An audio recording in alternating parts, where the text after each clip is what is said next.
Takateho ki te uru, whakatakateho ki te tonga. Kia makina kina ki uta, kia matara tara ki tai.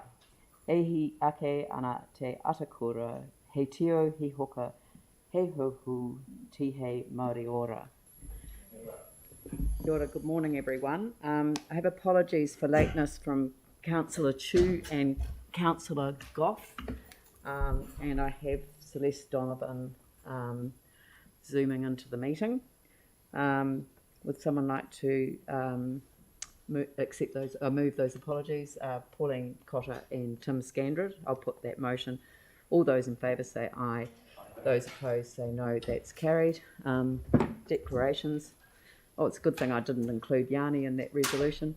Thank you. And so we move to the draft annual plan 2022-23. This is a public briefing on our draft annual plan and other concurrent consultations.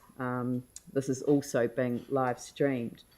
The briefing builds on the now completed community consultation and hearings process carried out through March, April and May, with advice and updates from staff regarding the standalone consultations, financial parameters, operational and capital budgets.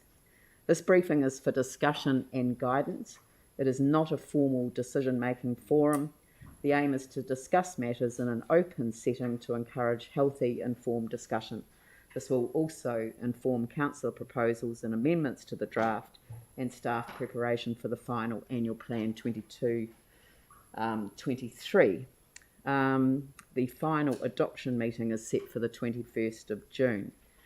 So I'd like to hand over to Lynn McClelland and Peter Ryan for the introduction, and then they'll take us through each of the different elements of it. And I presume that you will stop and at various points in the briefing, because it's quite a substantial one. For sure. And enable councillors to ask questions and to potentially give some guidance. But I'd like that to be relatively a free-flowing ability to do this, and really the focus is to get as much information into the public setting as possible. Sure, understood. Thank you. Dawn or Lynn, did you want to open with anything, or shall we kick straight on? I think we can go straight on, Peter. Okay. All right, just a quick overview of the day ahead. It will seem familiar from some of the previous briefings, although there is an opening session, brief session on understanding what the community has told us in response to the draft annual plan and what the residents are telling us in the resident survey. That's an overview. There'll be a full briefing on the resident survey results at the council meeting of the 9th of June. So that's where the detail will be. But today it's really about understanding the key messages and how they might affect the course of the annual plan. The financial parameters, OPEX changes, standalone consultations and CapEx will be familiar from previous briefings, although we've taken on board the advice you've given us in those briefings to refine what you're seeing today. Of course, there's the councillor proposals that we discussed late on Monday afternoon. We've refined down the list of things that you actually want to investigate and have report backs on.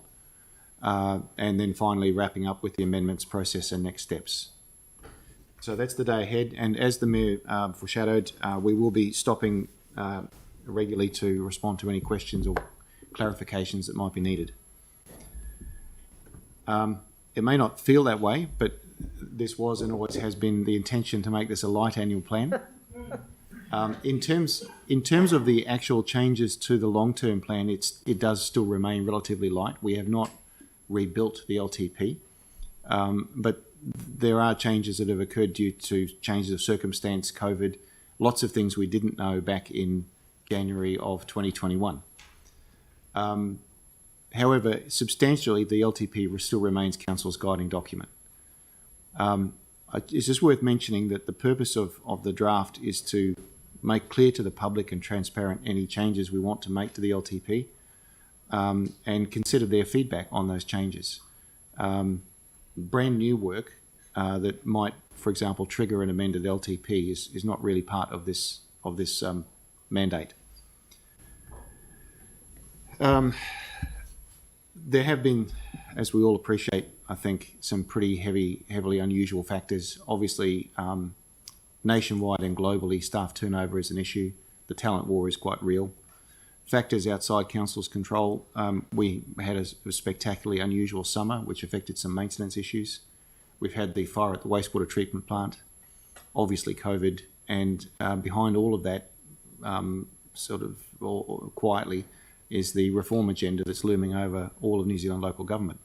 So there's a lot of stuff happening that just is not normally there, is the bottom line of this. So I'm going to ask Amy Martin to come up to the table now to work through some slides on the resident survey, who we heard from, what the key messages were, what you may wish to take away in terms of changes to the draft annual plan. Amy works for the Monitoring and Research team in Strategic Planning and Policy, and I will let her drive her way through this. I'm happy to click through for you. Perfect. Thank you. So, I will just preface this with what you're about to see isn't everything that we heard in submissions. This is really just the high-level key messages that we pulled out of the 500 that we did receive. So the thematic document that is attached to this agenda has the more detailed information in it. So we received 518 submissions this year. 434 of those were from individuals and 83 were from organisations, and it represents around 0.13% of the total population. So light annual plan and light submissions. Who did we hear from? So this is just some basic demographics around the submitters. As we see in a lot of our other consultations and research, we are particularly light on the under 34 years, under 18s in particular. 35 to 49 and 50 to 64, we actually were reasonably okay. We were on the cusp there of it being representative of that total population, and then 65 and over, we were bang on, so that's good. Ethnicity, not everyone responded to this question, so what we've got here is just what we received, and they didn't have to respond. You can see that we were pretty well under in everyone but other Europeans, so there's some work to be done there if we want to improve who we're hearing from. In terms of the key messages, when it comes to rates, it was really around we want to see you get the balance right, and you can see that in 44% of the submitters who commented on rates supported what we were proposing and 44% opposed, so a dead even split there, and 17 provided other proposals or feedback outside of what we've proposed in the annual plan. So get the balance right, spend enough that you can still continue on the projects that are important to us and we want to see moving forward, but also we're really concerned about the ongoing burden on ratepayers and households, particularly with the high cost of living at the moment, and we'd like to see that balance in there. In terms of our planned spending and comments on that, it was reasonably similar to rates around the balance, getting the balance right, spending enough to get those projects done, but not increasing that burden. There are a couple of specifics that came up there, including our spending in the east, so spending more on the basic infrastructure out there predominantly, and also Phillipstown, which I think you heard in hearings as well. So in terms of spending and where they want to see more spending, there was really a message that they were feeling a little frustrated by our spending on perceived nice to haves when some communities out there are fighting really hard for improvements in basic infrastructure in their areas. And with what I mentioned about the east before, we're feeling a little frustrated that you seem to be forgetting about some parts of the city. So there's that real underlying sense there that spending is happening in some areas of the city, but perhaps not others where they'd like to be seeing it happen. In terms of specific areas where they'd like to see more spending, we got 157 submissions on roads. You can see that 89% of those are sitting in the other category. That was really dominated by the submissions on Milne, Sutherlands and the east, so there was a lot of other proposals that came through in that. Footpaths and streetscapes, which was really around improving the condition of footpaths and some safety improvements in specific areas. Cycleways, So we saw 44% of the submitters on Cycleways supported what we've proposed and 43% provided other proposals. Those who support really appreciate what we're doing and commenting that they are feeling safe in our cycling through the city, which is what we're trying to achieve. But the 43% are really around local connections to make it safer to get to that major cycleways network and just improving those local connections and infrastructure in areas where there currently isn't any. Parks, it was really around upgrades and improvements to the current parks as opposed to new ones. So playgrounds were a big one this year, and toilet facilities.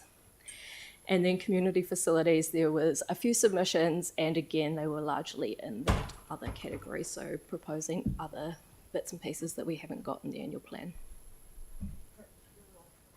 So one of the key messages that we heard both last year in the LTP and this year in the annual plan is local facilities are really important to our community. So we got 170 submissions on the proposed Edgware Pool spend.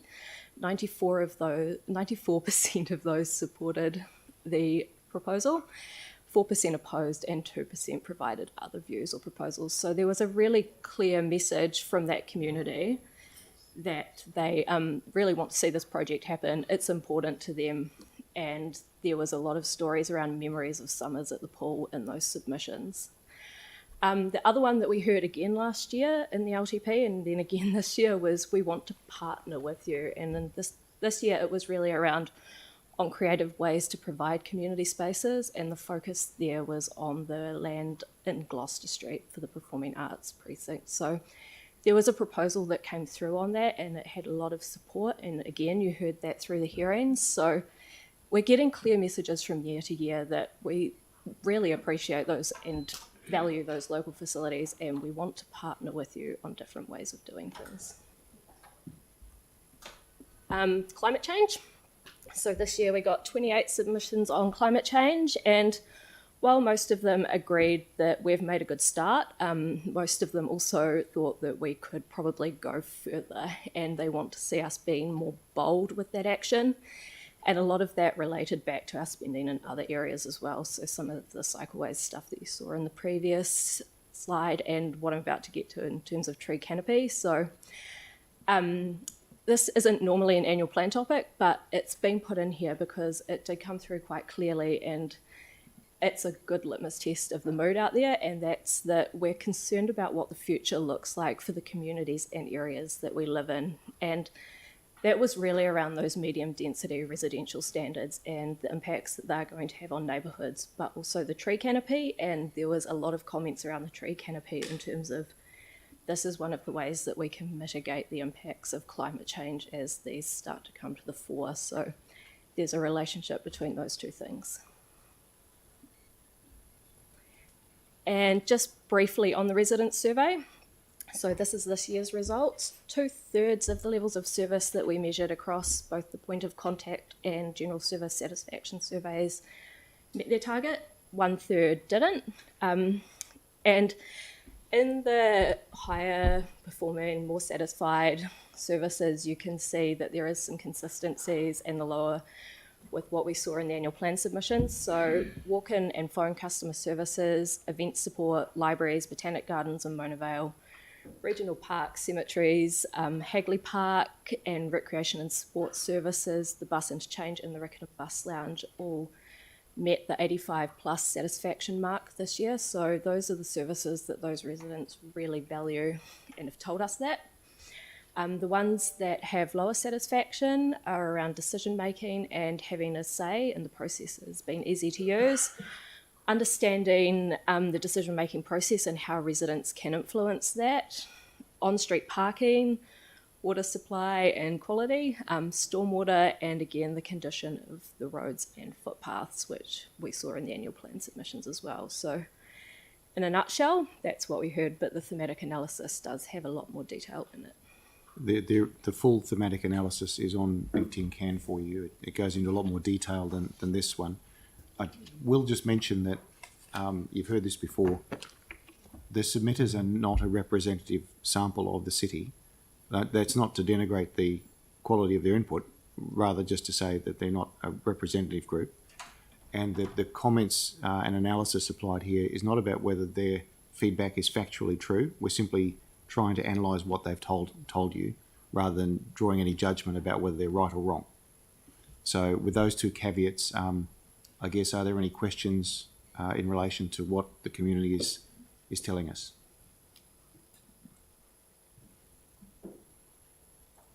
Yeah.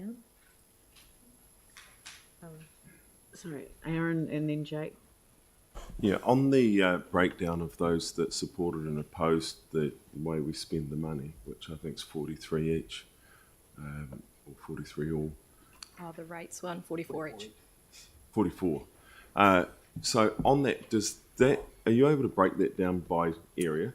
Because it's very easy to ask for the council to spend more money when you don't pay much rates, but when your rates are exorbitant, then you might not be asking the council to increase your rates a lot. So we did do some breakdowns by areas, and I haven't included them in here because not everyone provided an address that we could geocode. So those breakdowns wouldn't necessarily be representative of everyone who commented on that, and we didn't want to skew what that might be saying with data that we weren't comfortable presenting for that. So that's why they're not there.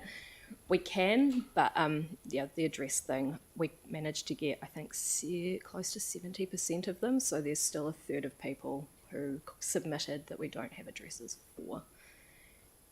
So of this, given that it's a non-representative number, but it's just all numbers, then of the 70%, did we see where they sat?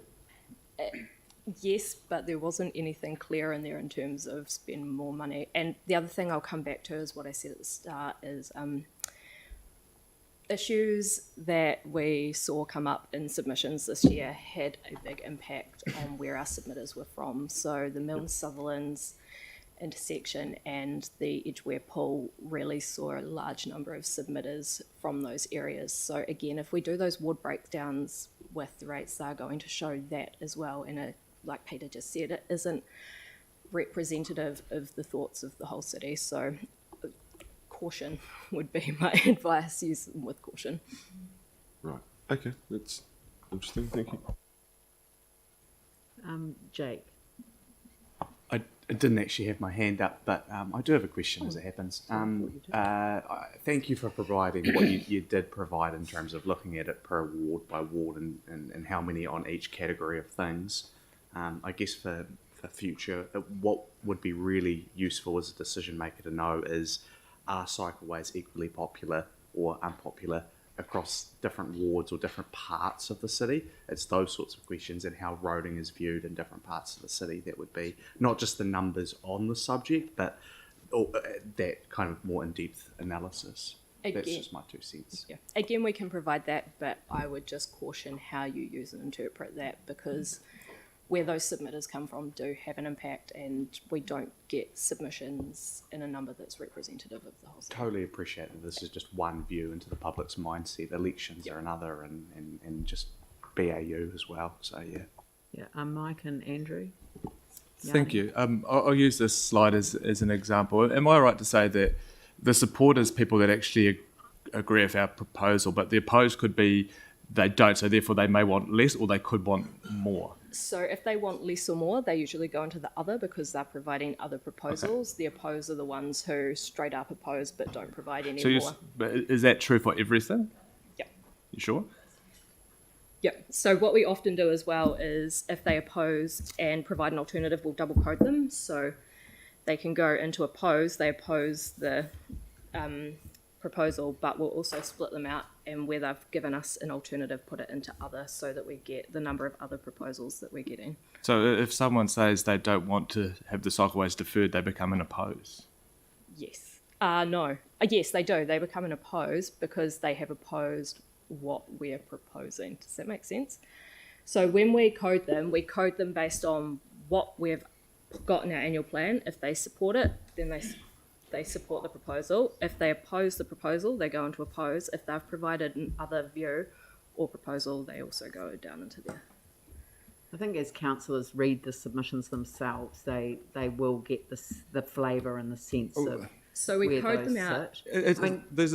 To me, there's a slight issue because we put some black and white figures up there that says, so if we look at the cycleways, it says 21% opposed, but if you actually read through the submissions, it's very clear that probably, a chunk of those are actually opposing because they want us to do a lot more. So it creates, I guess, a little bit of... So that's where it's really important to read it as they don't oppose cycleways, they oppose our proposed spend.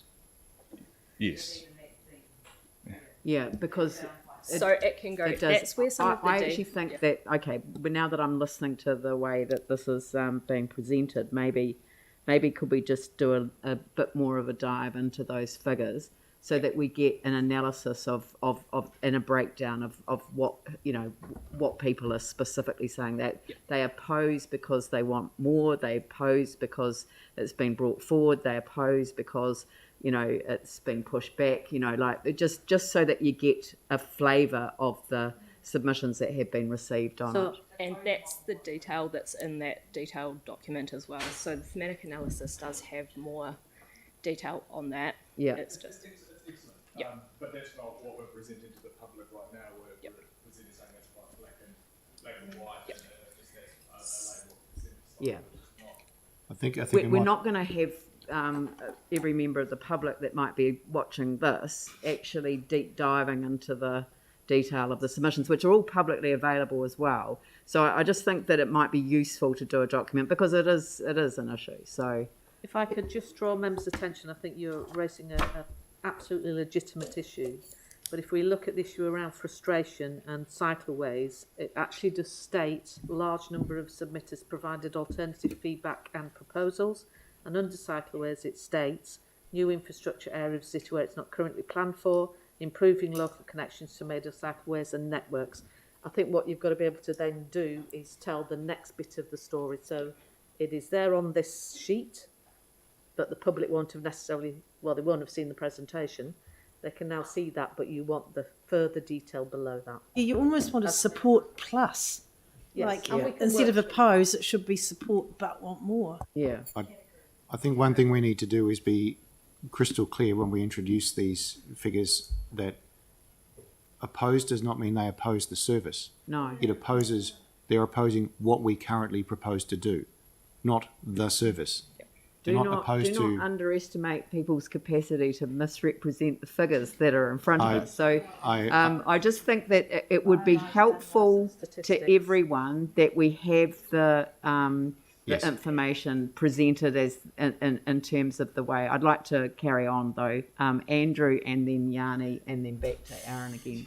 Thank you. So this table of submissions, page 9 of our presentation, there are some things obviously that you've called out from there as key issues that people submitted on. So just drilling down into roads, 157 submissions, 89% other. Now, my understanding from some counting that other people have done is that over 100 of those submissions on roads were on the Sparks Milne Sutherland's intersection. That isn't called out as a specific area of submissions in the written list. Have you got any comment on the number of submissions on that particular issue? Yep. Do you know, for example, the exact number, or are you able to give some guidance there? And just checking that they are the ones that are coded in other, which is why that number's so high. Yep. Just while Amy's doing that, I'd just like to make a brief point that some of this stuff is a little bit of a statistician's nightmare in the sense that we have an annual plan with a relatively small number of submissions, and within them, they're extremely lumpy about topics and geography. So if someone doesn't know what they're doing or wants to skew the numbers, that combination is relatively easy to mess around with. Small sample size and quite lumpy is not really statistically a sound basis to draw some conclusions from. So within the roads submissions, there was 55 on the Milne Sparks Sutherlands, which are in the other, and there was around 30 on spending in the east. So those two things together make up half of those submissions. The 11% in the support was just general support for what we've got, and the 7% was opposed, and then The remainder was just bits and pieces that we couldn't really group together into a bigger category. So that's the key thing with this. We're really looking for those high-level themes, not every little bit and piece. But those Milne, Sparks, Sutherland's ones did make up a big chunk of the roads. Some of them also went into footpaths and streetscapes and cycling infrastructure where they didn't necessarily talk about the intersection itself, but they talked about some of the infrastructure around the intersection. So footpaths not being able to get to the Hallswell Village and the services down there, and cycleways as well, where the cycleway stops pretty close to that intersection. So there were a lot of submissions on that area, but 55 of them directly were about that intersection on the road. Yanni, and then Aaron again, Jimmy, and then Anne. How much feedback did you get on the excess water charges? Not much, very little. In fact, I think it's so little that it's not actually in here this year. Because we had people come and talk to us, like one of the verbal submissions was definitely... Yeah. So I think it came up more in the verbal submissions than it did in the written. Off the top of my head, I think there was less than 10 on the excess water charge. It was not very many at all. So when I wrote the thematic analysis, I looked at where the counts were, and anything above 20 sort of got grouped up into themes, and anything below there didn't. So it definitely wasn't in those top things that we heard about this year. But it's not like, it's not a popularity contest, is it? It's kind of what the ideas that people put forward, and the the kind of the rationale behind what they're asking for, right? So when we do the thematic analysis, what we're looking for is things that have come up commonly, so common themes essentially across a large number of submissions. And I think the feedback on the excess water charge, there wasn't very much of it, and it's really what you've heard before as well. So just one thing that, and I noticed that some submitters came this year who'd come the previous year and said they were grateful for the staff response to questions as part of developing their submissions. But I guess if you go to the final slide that we had around the resident survey, you still see people, 50% lower satisfaction decision making, having a say, processes are easy to use. And one of the kind of observations I've made is that the capital program, the changes were kind of highlighted, but the whole LTP wasn't. So if you went onto the bubble diagram, unless you could find a change project, you couldn't find other projects.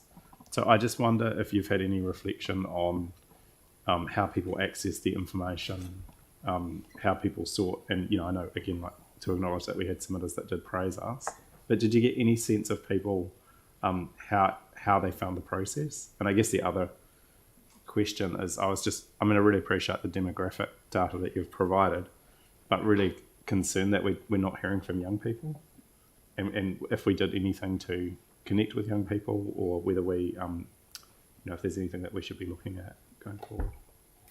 So in terms of what we heard about the process, specifically through the submissions, there were some comments from people who commented on the process that we asked for some improvements last year, and we can see that you've made those, and we really appreciate that, but we still think there's a few things that you could improve on.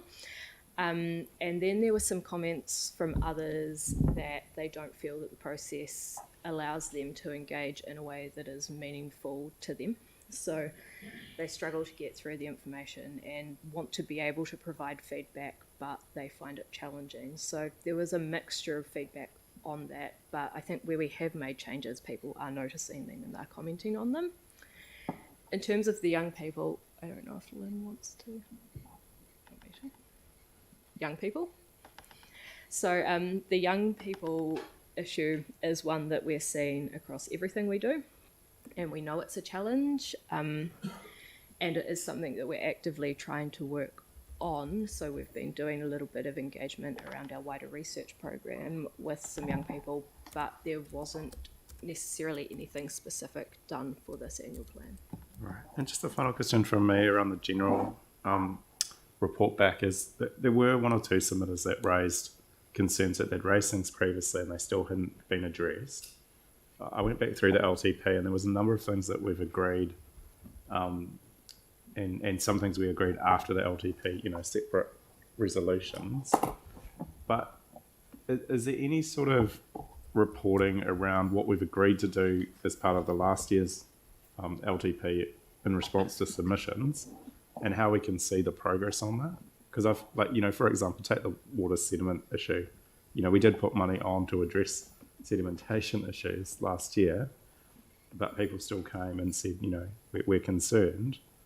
And I just wonder whether there's a way that we can kind of see very clearly and report back to the community around, here's what we actually agreed last year and here's the progress we've made, accepting that we're in, you know, unique times with COVID, and I know we've had a lot of disruption. I don't really know on the face of it how to answer that. If a decision's made outside the LTP on a specific issue, normally the officer in charge would keep council across whether it's working or not. Sometimes the council has done what it's said it would do, but the community may not know that. That's the other side of it, is the communication of it. So I guess it's case by case and item by item, but I hear what you're saying about report back on ad hoc decisions, and I guess we have to go away and figure out how that could be swept up in a meaningful way rather than officer by officer.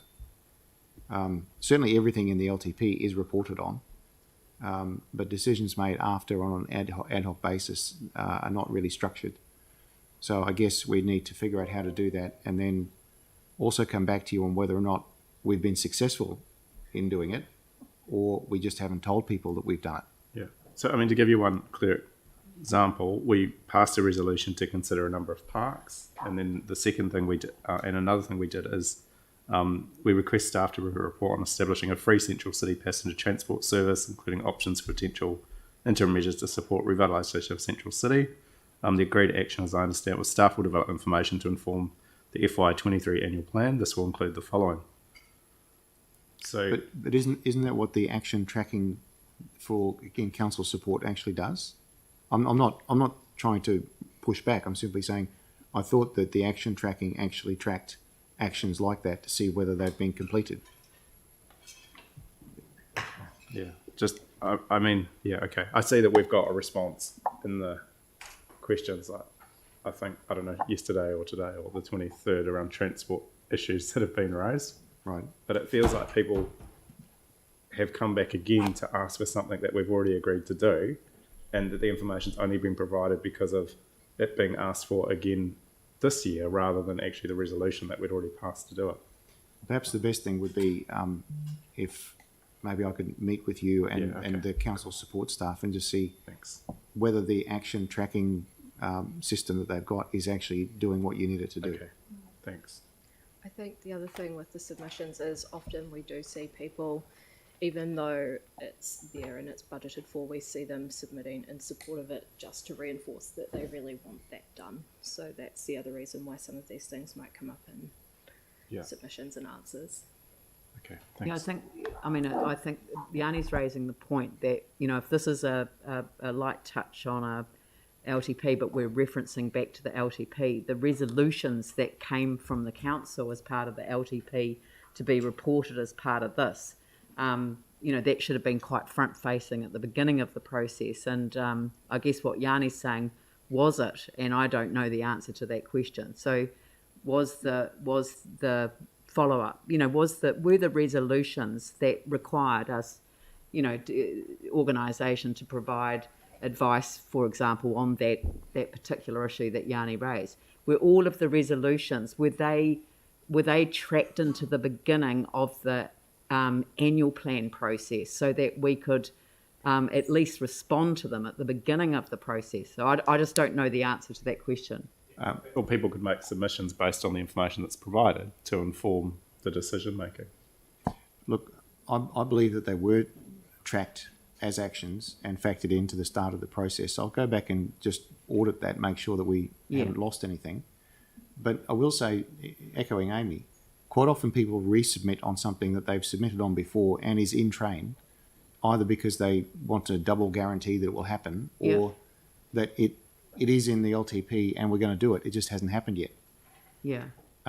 But the So- specific resolution that Yanni mentioned was that a report would be provided to council so they could make a decision as part of this annual plan process. Well, obviously, if we were going to consult on it, that would have had to have been provided prior to the beginning of the process. We'll have to look into that one, but what I do know is that we have a very thorough system for tracking every action, every resolution made by council. Yeah, no, it So has I will improved just need to see considerably how from that when I works. first arrived. There's no question. And we did get just to be fair, we did get a memo in December 21, and it had recommendations to defer. But I just don't recall it coming as a report for an actual decision making. But I mean, maybe I'm. But it might have been part of the informal. That's the question that I'm asking. Was it part of the beginning process? Because, I mean, we had a public-facing briefing prior to the beginning, at the beginning of this annual plan process. We did, December Lynn's 14. going to provide some advice. If I could just add and remind councillors that one of the things that we did do very explicitly at the beginning of the draft annual plan was to reconnect with community boards and make sure that all of those priorities specifically were included in the consideration for the draft annual plan. So members of ELT met with community boards in their meeting rooms, and we also did a trawl through the annual plan, the LTP outcomes. It is possible that some things were missed, so I think it's a very good reminder. We need to go back and do a double check on those resolutions and ensure that the action tracking process is working properly. Yep. But there was a genuine and I think quite strong engagement with community boards to ensure those priorities were restated and reconfirmed before we finalised the draft plan. Yeah. I think Yanni's raised another point, so perhaps before you go, that I'm concerned about. So Yanni raised the fact that, we had a very strong and powerful submission on the excess water charges relating to the advice that we'd provided or not provided and the number of households that do or don't have the ability to participate fully in the scheme because of the nature of the meters that they have. We also received advice from staff, I believe, in terms of how clearly the process had made some difference with people acknowledging their process, but acknowledging that they would have got a high bill, and so therefore that had gone looking and they'd found leaks and things like that, which is all good stuff. And if you go online and you're one of the good ones, then you get yay, you're a good person because you're doing well, and then other ones sort of say, this is the bill you would have got. I'm worried that there are thousands of people out there who don't know. So we didn't draw people's attention to it. So that's why we didn't get many submissions on it, because it wasn't mentioned in the consultation document. It went through, and I have a degree of nervousness about allowing it to come into play while we still have a degree of uncertainty in that regard. So, and I think that, Yanni's made the point that it might be one person that made the submission, but I think all of us heard what that person said and had a quite a powerful reaction to it.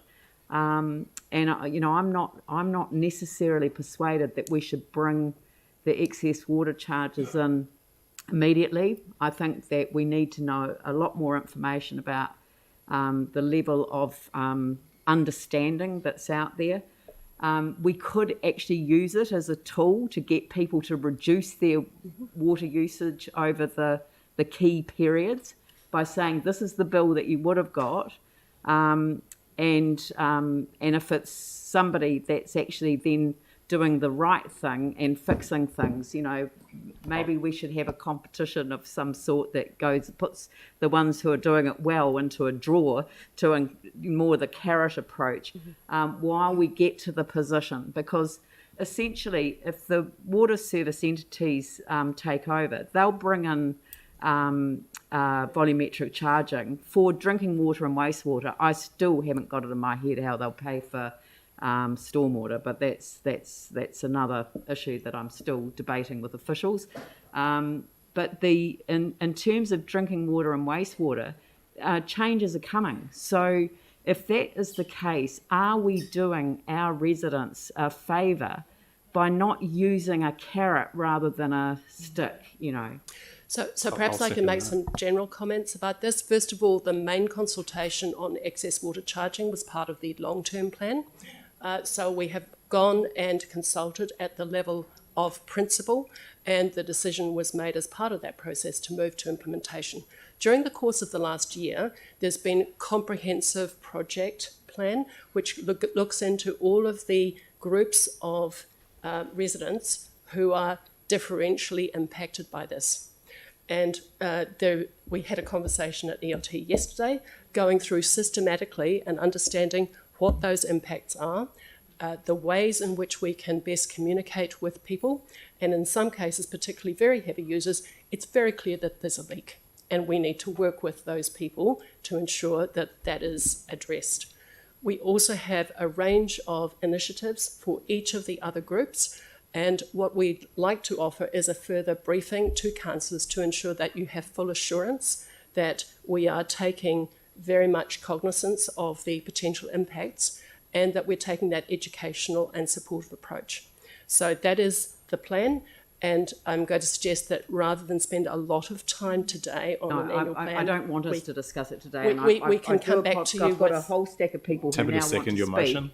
because of it. I wanted to make the point that Yanni had raised a good point, which was when one person sits at the end of that table and they make a statement that makes us sit up and notice, then because it wasn't included in the consultation document, we shouldn't be reflecting back that there wasn't an overwhelming number of submissions that focused on that issue. So that was the point that I was trying to make. Mm-hmm. One submitter can make a difference in terms of arresting the process through grabbing our attention. And I think that's actually a really powerful message to send. Go back to the residents' survey, because the residents' survey, those 50% or lower satisfaction, that one, the residents' survey. Sorry, up or down? You were on it. Go back. Yeah, there. So, decision making, having a say, and process is easy to use. Having a say. I want people to know that when they sit at the end of the table, they can have a say. So, and that's the point that I'm making. So I'm not saying that we'll make the decision today, and we're not going to debate it today. So I don't want to have a discussion about excess water charges today. But we are going to ask staff to come back to us before we consider signing off on this plan. So I've got Aaron, Jimmy, Anne, Sam, Tim, and Sarah. It was like listening to an angel sing for a moment there. Now, I do better with my mask on. You're well on your game this morning, Mayor. My question was the opposed and support and other. Can you have a foot in more than one camp? Obviously, you can. Okay, because there wasn't many 100%. They were generally 1/7s, 1/8s. So if someone says that I support this part, but I oppose this part, we'll split it up and put it where it needs to go. Same with the other. That makes sense. So we really break those submissions down into where they need to be. Yeah, because I think for the small number of the public that would actually be interested in following this, they would not be able to work that out. So thank you. When I calculate those percentages, I take them and I calculate them on the number of submitters. So X number of submitters, they might have more than 1 point. So that's often why some of the percentages will add up to more than 100. Brilliant, thank you. Jimmy? Thank you. On page 9, and category, we have a number of submissions, but if we accumulate, its total is 365. But staff mentioned actually we receive those submissions more than 500. So what's the difference? The other one is I'm concerned, for instance, these slides and also the page 10, those the age where poor received 170 submitters. But if wage were poor, should be under the page 9 community facility. But in here only received 11 the submissions. So I just get lost, what's the difference? So when we code, we have a coding schedule that we code to, and because we thought that we would get a lot of submissions on Edgeware Pool, we put it in its own category. So that's why it's sitting independently of the community facilities. The community facilities tended to be more around the halls and community centres. Rec and Sport also has its own category for things like pools. So that's where the categories that we break them down into are quite important. It just enables us to get into more detail than we'd otherwise be able to be if we just put everything into community facilities. In terms of those numbers and why they don't add up to 500, not all submitters will comment on all topics. So we take a submission comes in and it's a written document, and we take that and we break it down into the different topics. So this is just the people who commented on those topics. Jimmy, it can be quite complex because as someone who responds to submissions, they're almost never about an even range of topics and consistently for or against. They're generally all over the show. I like this, I don't like that, I won't talk about that thing, but I will talk a lot about that other thing. And breaking that down statistically is complex, and it means that not everything adds up to 100. So we're taking written bits and we're trying to get numbers out of them for you. So that's why we code them the way that we do. And the reason we use the support, the pose and the other is it's high enough that we can get things into the categories reasonably accurately, but it doesn't enable us some of those other levels of detail that you've talked about. Okay, second question is, I still also ask this question, 50% or lower satisfaction. Actually, this information is kind of thematic analysis, summarized, am I right? But still have breakdown to each individual one. For instance, like a routing, like a full pass, still speak, the submitter also focus on which the specific routing or full pass need to improve. So this one's a little bit different, the resident survey. So this is the one that measures our levels of service. So we have levels of service for all of those services, and we go out and we ask every year people who are on site using some of the services, but also what we call the General Service Satisfaction Survey, where we ask a representative sample of Christchurch residents what they think about those services. So that's how we come up with those, and there is a thematic element to them, but generally for all of those services we have levels of service which we've measured, and that's how we get the 50% or lower satisfaction. Sorry, just to clarify, there's a difference between the submission statistics and the resident survey. The submission statistics are just those who submitted on the annual plan, so a relatively small number. The surveys are much broader, well into the thousands, and are representative of wards, geography, and so forth. That's how they're structured. Yeah. So this is actually, if you like, much deeper, more representative data than submitters. So for the resident survey this year, we spoke to about 7,500 residents across the program. Okay, thank you. I've got Anne. Yeah, kia ora, thank you. And, it's incredibly complex, and we appreciate the work that you do and the way that you are able to explain it clearly. Thank you. This is a public briefing, obviously. Is this the first time that submitters will have seen this information? Yes. Yeah. Yeah.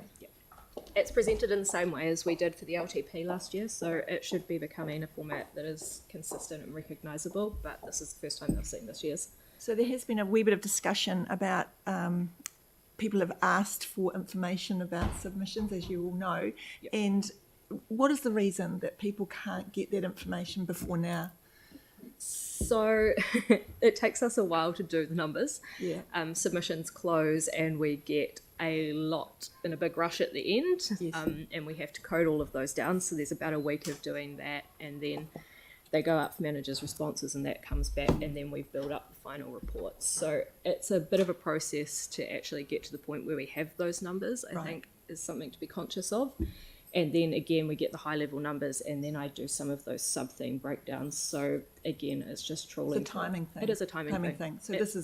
So what's happening today is the transparency in terms of information, which is what people would like.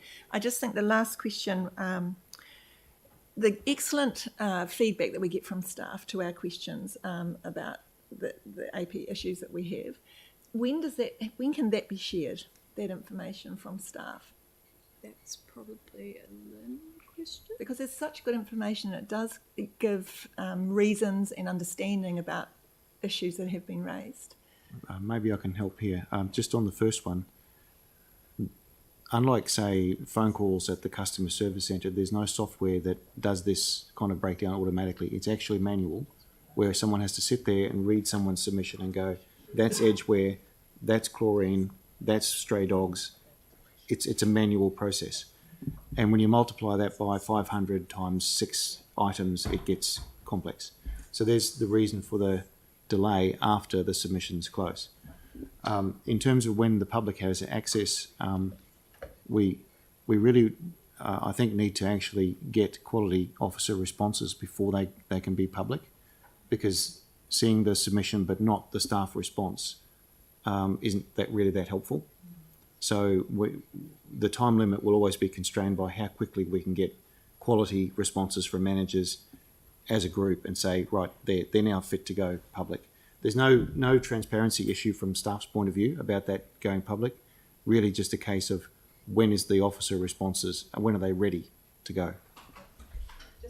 Just to clarify, so on Monday the information we got from officers was confidential. And so that's the question really, is when can that then be released to, say, the community board who may want to know an answer from officers? I'm not sure I can give an immediate answer, because I think that it's something that staff need to be comfortable with as a group. So I can't individually speak for everybody. It'd be good to have an answer to that. Councillor Galloway, I'd like to just reinforce what my staff have just said. Actually, it's an incredibly quick turnaround. With the volume that we get, actually the information that elected members get as part of their build-up in the briefings, we're literally building the plane and briefing you as we go along. And this, as we know, is our second time that we have briefed in public before you get anywhere near your decision meeting in June. But we will be providing the information in relation to the officer's response as part of an appendices to the public report. Thank you very much. Sorry, Tim.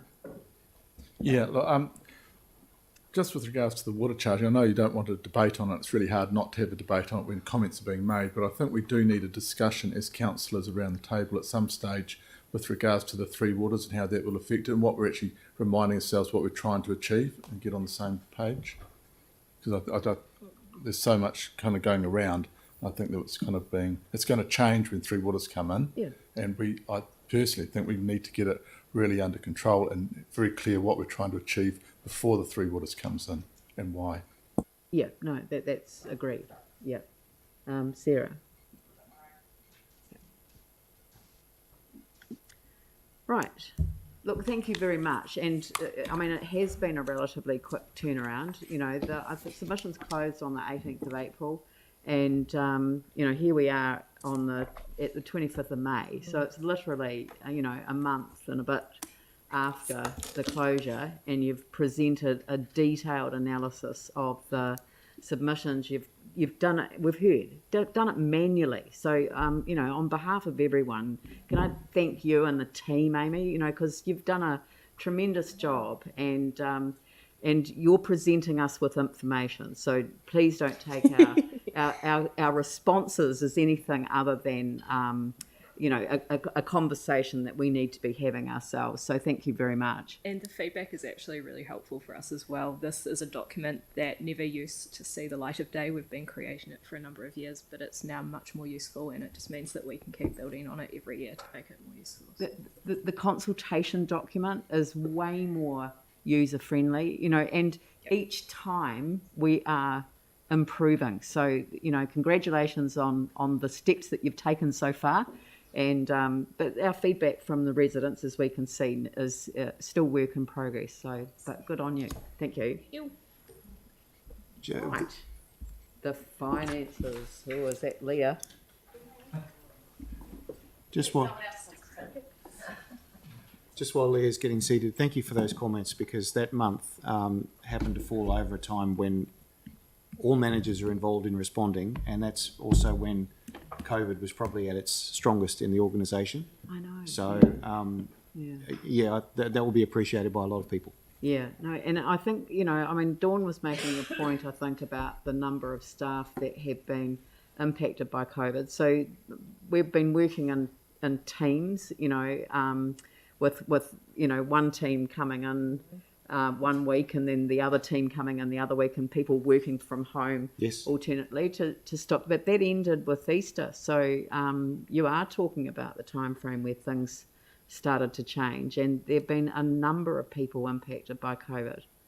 Thank you. So. Do you want me to fly this? Yeah, you go. Since I've got no friends. Do you want me to find Bruce? No, Bruce is unfortunately had to go to a funeral. Okay. Okay, so just wanted to recap where we were when we did the draft annual plan position, and when we went into we released the draft annual plan. Inflation, our position that we had taken at that stage was to hold the LTP position of 2.1% and review again in April, May. Interest rates, we knew that there was going to be increasing interest rates, but again, it was one of those things we needed to review post-draft. Our rating growth, every year we set the rates based on the rating growth, so the closer we can get to that 1st of July date is when we get more accuracy in regards to what that rating growth would be. So we've always taken a conservative approach, and the drafts have been about 0.8%. And risks. COVID and Ukraine and other geopolitical things are going to continue to be a risk, and we need to continue to monitor those and how they impact us. Thanks, Peter. So inflation. So we have taken a further review of inflation and whether that 2.1% remains to be appropriate.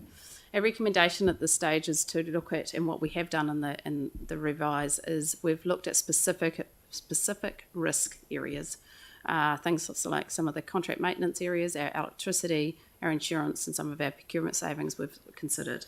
And we always look at staff remuneration in a separate area. We don't just put an inflationary adjustment on that. However, we are suggesting that we put an additional provision for this year of 1% to our remaining OPEX costs. So that moves it from the 2.1% inflationary to 3.1%. And that is a reflection of where we are at this stage and where with rising inflation. No adjustment to the CapEx program, because as you'll be aware, we manage that in a different way in regards to the movement of how things are happening. But there is still risk. Even with this recommendation, there is that we will need to continue to manage it during the year, and there is a potential that if inflation continues, that there may need to be a potential further catch-up in the following year. Why we think this is, what this does, this recommendation that we're putting forward moves our rates increase with all the other, which we'll go through in a minute, from 3.8 to 4.2. That's the impact we're saying, so it's 0.4% by adding that extra. But the rationale behind it is that it achieves a lower rates increase than the draft in regards to this, supporting still, subject to obviously any other proposals or amendments, supporting our residents in rising cost environment. You know, we do recognise that our residents are actually and have a lot of inflationary pressure on them at the moment as well. But also recognising that also the council has cost pressures as well. So it's trying to get that balance. Ensures ratepayers aren't overrated while period of higher inflation is uncertain. So it is still uncertain. It is very much in line with where the markets are saying, but it is still uncertain. Somewhat reduces the risk of higher future year rate increases. So one of the other options we did consider is leaving at 2.1 this year and actually seeing how this plays out. But that just doubles down. If it continues to go up next year, the impact will be even higher, and a 1% increase won't be enough. But it does maintain that tension between service delivery and budget management. It means we do need, and I'm not saying we don't do this, but it does mean that we need to continually, it puts more pressure on the organisation to continue to manage their budgets accordingly. And we are conscious on the last 2 years we have had surpluses, a lot to do with the capital program moving out, but we do have had surpluses, so we want to recognise and utilise some of those surpluses for this. Other changes from the draft annual plan to OPEX, interest rates. No surprise, interest rates have continued to grow. And where this hits us the hardest is new debt borrowing. So our existing borrowing, we have fixed rates of about 80%, 70-80% of our borrowing is already fixed. So we know that means that we know what our interest rates are going to be. But a new borrowing program, which is directly related generally to our capital program, if we've got to borrow in this market, the interest rates are going to be accordingly. And on that basis, the interest rate costs through us have moved. A new borrowing rate has moved from about 3.22 to 3.8. And that has an impact on our numbers. Our rating growth on the positive side, there is the odd positive one. Our 0.8% provision that we'd put in is at this stage being increased to 1.27%, which is an estimated of 2.8 million revenue increase, which is why at the moment we'd move from that 4.96 in the draft down to the 4.2. Our capital carry forwards. Later on today, you will be hearing a lot more about the capital program and the impact of where we are at the moment. So the capital carry forwards is saying that how much of our capital borrowing have we had to do this year and what we're going to have to carry forward to future years. So we're not going to spend, and that's for a lot of reasons in regards to the COVID environment and our supply chains. So that has an impact because our debt position is not as high as it would have been based on our draft. And that impact, it's just a deferral of a timing. And our surplus, we've talked, now we're not at the year end yet, but our surplus is, we are in a position at this stage forecasting a OPEX surplus, and which that has allowed us to do is repay some of the COVID borrowing that we've taken out. And also we had an additional 7 million that we were intending to borrow this year for COVID, which we won't need to borrow. The good thing about that is it means that our starting debt position is lower and our interest costs are obviously lower. So other things that we are adjusting for at this stage, planning to adjust for, obviously the Parakiori, the metro facility, has now got a delayed opening date from February 23 to September 23. So it means our operational running costs obviously get delayed, so they get pushed out. Southwest Leisure Centre, the day again in opening, again, same thing, impacts the running costs on that. So it's pushed out to the following year. Revenue from parking and the bus interchange. So post-COVID impact, we have got reduced revenues that are coming from that area. So again, we've had to offset that and take a new focus on that. And the Burwood Landfill, we've got a new consent granted that wasn't intended, so we'll continue to operations until FY24, which has positive impact on our revenues. We are recommending 2 additional compliance officers in regards to short-term accommodation activity monitoring, surplus land management facilities funding requirement for progressing surplus land to sale or reuse, the Barry's Bay landfill remediation, an additional 0.15 million or 150,000 expected cost to remediate the non-compliant landfill, and our community rates remissions growth. We've increased the planned growth that we are seeing through there by another 150,000. So, taking all of those things into account, but pre any submission decisions or councillor amendments, where the starting point is, we started a draft annual plan that we consulted on at a rates increase of 4.96. The net changes for all of those things that I have been talking about, including that inflationary adjustment, is a negative 0.8. So our current proposed position for this current year is for FY23 is 4.2. As we said, we are looking in the next month to adopt an annual plan for next year, but what we always want to keep an eye on is those future years. And you can see the impact of some of those in those future years. Now, obviously, we will have another annual plan next year and we'll be able to make decisions or adjustments to them, and we'll have another LTP by the FY24-25 year. But that is where we are now. All right, we'll open it up for questions about Pauline. Well, thank you. Can you just give me a little bit more information on the community rates remissions growth?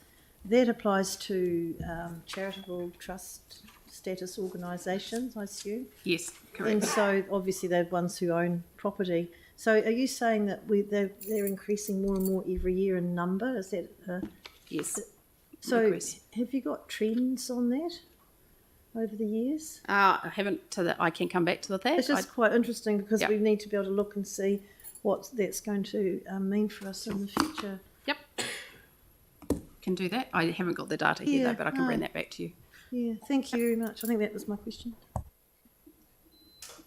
I did have one more, Leanne, sorry. Yep. If I may, about the Burwood Landfill. So that's just for one more year that can operate. Consent has been granted for 1 more year. And so why is that? Because the demand is there with the building materials, is it? I think we need I'm looking around me to see. Helen, can you answer that? Do you know about the Burwood Landfill. Do you know anything about that? Yeah, I know, that's the thing. So why would it not be continue on if there's a demand for it? It may, but I think that 1 year is the extension under the resource consent, and we Yes. would need to get another resource consent. But it'd be best to check with Lynette when she gets back in. And so I can help. does that also capture the gas out there? That one? But there is one in Burwood that does capture gas, isn't there? Yeah, there is. I can help you a little bit here. The extension of the Burwood thing is only for contaminated soils from hail sites and stuff like that. There's no demolition wood or anything like that going in there, and it's just using it to fill up voids on the side of the big hill to make it all look nice and smooth. It would be good if it continued on, because putting my Transwaste hat on, we don't really want all the contaminated soil, which it's not bad if it comes from a hail site like an old orchard or something like that. We don't want all that up at Cape Valley because it'll just fill the hole and there's nothing wrong with it really, but Burwood's the ideal place. But we will need to look sometime for somewhere else to put it. But it's just dirt. It's just dirt. You won't see rubbish and concrete in it. It's just dirt. Okay, thank you. That's helpful. Jimmy Chen. Thank you.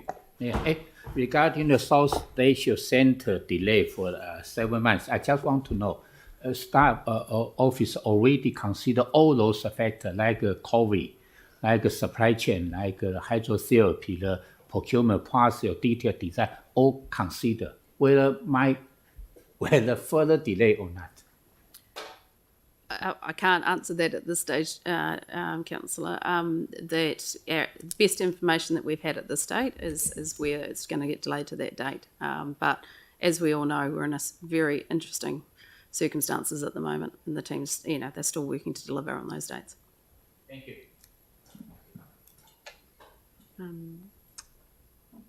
Okay, all right, we'll move along. Thank you very much. OPEX changes. Oh, sorry, Yanni had a question on the financial. No? We'll go on to OPEX. Right, thank you, Lynn. Leah. Sorry. I didn't recognise you with your mask off. Yes, well, I had COVID a week and a half ago, so I've taken it off. So these ones are the submissions. So these are OPEX that we've picked up from the submissions of requests and the staff response. So one was the Governor's Bay jetty, and so the request has come through for more support for that. From a staff point of view, that while the staff do not, council doesn't agree to a dollar for dollar match funding approach, has been requested that staff do recommend that a full and final commitment to the restoration of be made for of 815,000, which has an impact of 0.01 on the rates because we'll borrow it for it. Shall I go through all of them and then we'll get to the end if there's any questions? Do you want to do that? Yeah, you might as well. Yeah? Yeah. Okay. Echelon Museum, so a request to increase operational funding of 10,000 per year to ensure that it continues, and staff have recommended that should continue. We haven't put the rates impact because it's so minor. Library book hold. So there's also been a request through the submission in regards to consider removing of the $3 hold fee, and the staff, we have recommended that continues at this stage. We will continue to look at that, but that does a revenue impact of 230,000, and in this stage we're not in a position to actually cover that in existing, so we're recommending that stays and don't recommend it. Waterways quality and compliance, implementation of a full suite of initiatives to ensure that we control erosion and reduce settlement going into our waterways of approximately 500,000. The staff are recommending proposing not to recommend that, in the sense that, given of everything else that we are doing as part of it, to recommend that.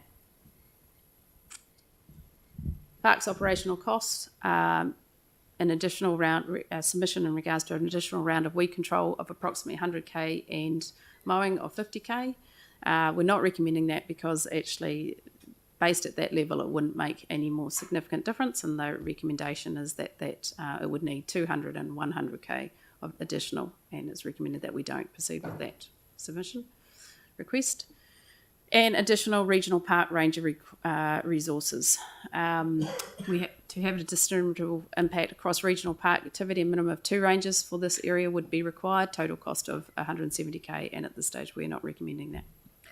So we do have Andrew Correct. and Helen here from Parks and Three Waters, if members also have any specific individual questions in those areas. There's 2 more. Sorry, you're going through. Oh, sorry. There's more. There's another slide. There's another. My apologies. Another 2 pages. Sorry. 2 slides. Keep going.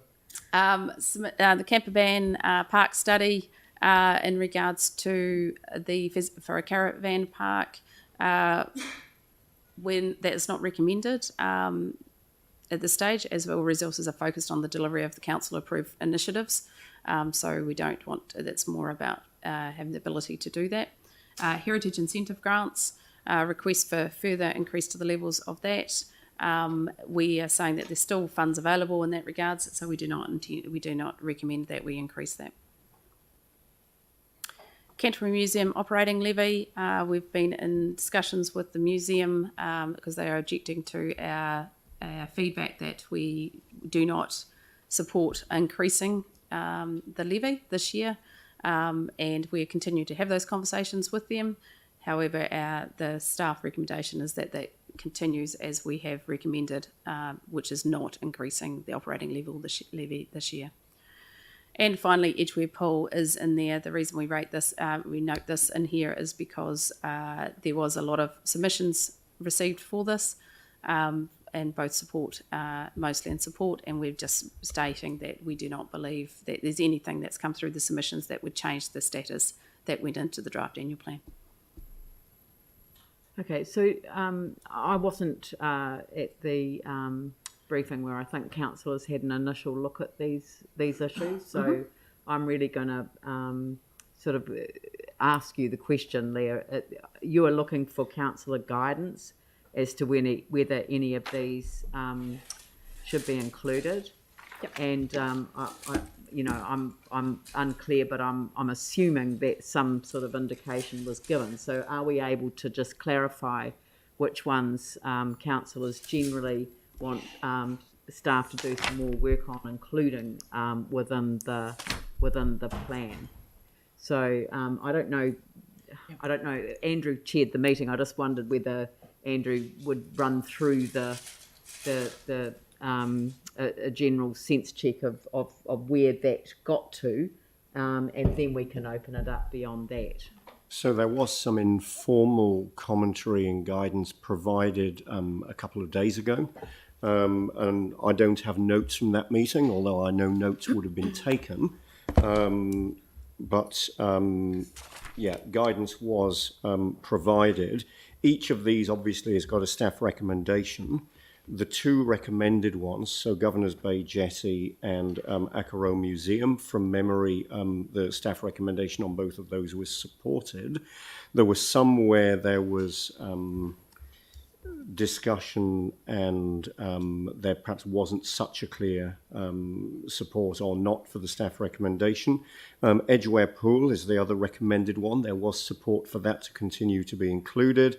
The Canterbury Museum operating levy, the discussions that staff had with the museum, And again, this is from memory, were explained to us, and there was support for the position adopted by staff, realising that we're moving into a new era of a more collaborative and an approach where there's more discussion between the two entities as we move forward. Yeah.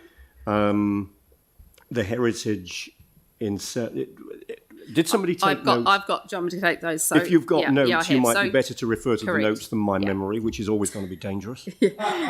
Okay, so as Andrew said, so Akaroa and Governor's Bay did receive support based on our recommendations.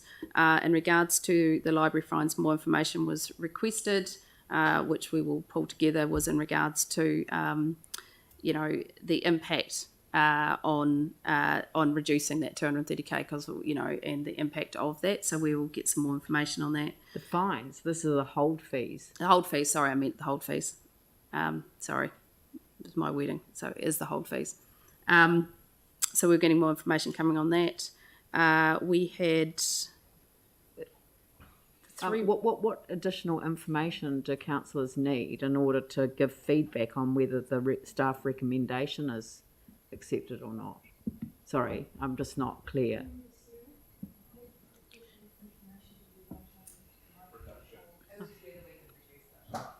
Oh, that's right. Yeah, from $3 to $1.50. Okay. Yeah, it was too. Yeah.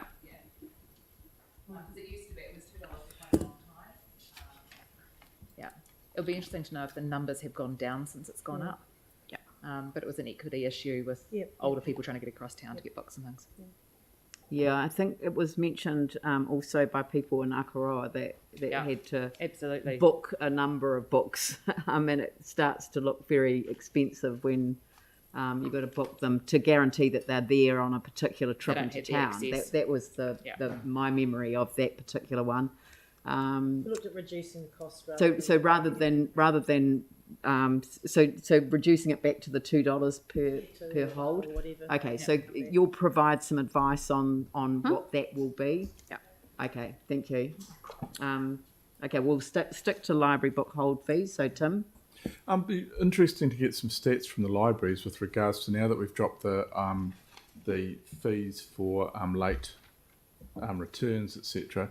That has because I would imagine, and this is why the information would be good, that the books that are being requested to be held or to move are those that are more popular, currently more popular. So has there been the holding, people getting books requested and moved and held, heightened or increased because that they're slower coming back? Thank you. Sarah? Yeah, I think we're supposed to get a 6-month report on the impact of the removal of the book fines. So that's not that for was months implemented in June, January? No, we decided then, but it didn't come in until maybe March. Yeah. Okay. Well, they've been in place. It's not due for a while. Yeah.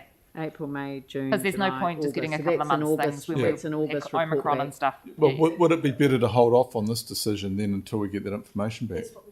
No, we're not. No, not for that. No, that's the staff recommendation. What's been asked for is the reduction of it from $3 to $2 rather than the removal of it. But I'm saying that if there's going to be a feedback with regards to 6 months on the pattern of lending now that we've dropped the fees with regards to overdue books, has that affected the holding? Has it increased, etc.? So what Sarah's saying is, we're going to get a report back in 6 months on that. So I'm saying that those that are saying that don't support the not recommended, that maybe we should wait until that report comes back and then with that information and make the decision then, because we'd all be more informed.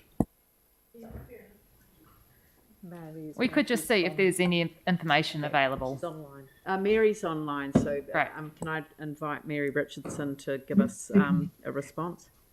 We will put some advice in writing, but in terms of a hold fee, rather than an across-the-board blanket reduction, there's also the option of extending the concession, because currently there is a concession that's available under certain criteria, and if you're particularly targeting something like Akaroa, which doesn't have where people don't have the ability to move to a different library, you could put a rural isolation concession in there, but there will be advice coming back around that.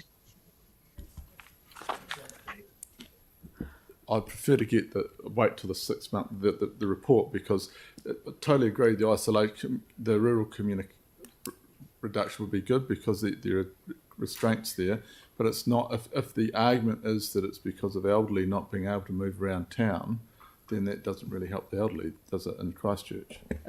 Mary, I prefer the to wait for the concession info. stuff, is that for people like community service card holders and things?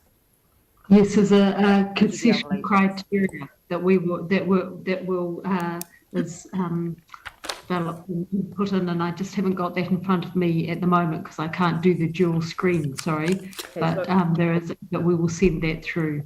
I'm not going to hold this up, so we're going to get the information on the concession approach, and we're not going to pursue this further beyond that. So that's the concession information that's coming. Well, okay, if you all want to put up your hands about which way we go on this, as I say, I'm going to move relatively quickly through these. So, I'm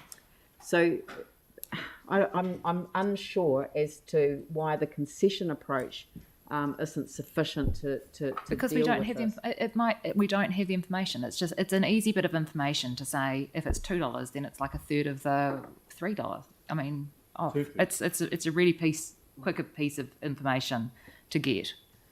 So, and we'd already asked for it. If we divide, no, we can easily supply that around the reduction of revenue, but it would only be a prediction because we don't know when the holds would increase. But we can easily provide that information, and we get more money in. Well, if it's going to reduce the revenue from by 2/3, it's relatively easy to sort of, by a third, then you take $70,000 off that figure. Exactly. It's a mix, because there may be, if we drop it by a little bit, might get more people doing it, which would increase the revenue. So. And the discussion the other day centred around the cost of actually calculating this thing, and at what point it wasn't worthwhile doing it at all because you'd reduced the revenue to such a low level that rapidly it wasn't having any the will impact. to live. Sorry, I'm intervening. So, all right. Come back with more information. 2 pieces of information. We're going to have the information brought back to us that tells us what financial revenue we would expect to receive in FY 20. Well, the revenue impact of a $2 hold fee, and Mary's going to provide us with additional advice on the issue of the concessions and how they might be framed in order to address the specific issues that were raised in the submissions. Can we move on to Waterways quality and compliance? That's not recommended. And I'm going to hand over to Helen.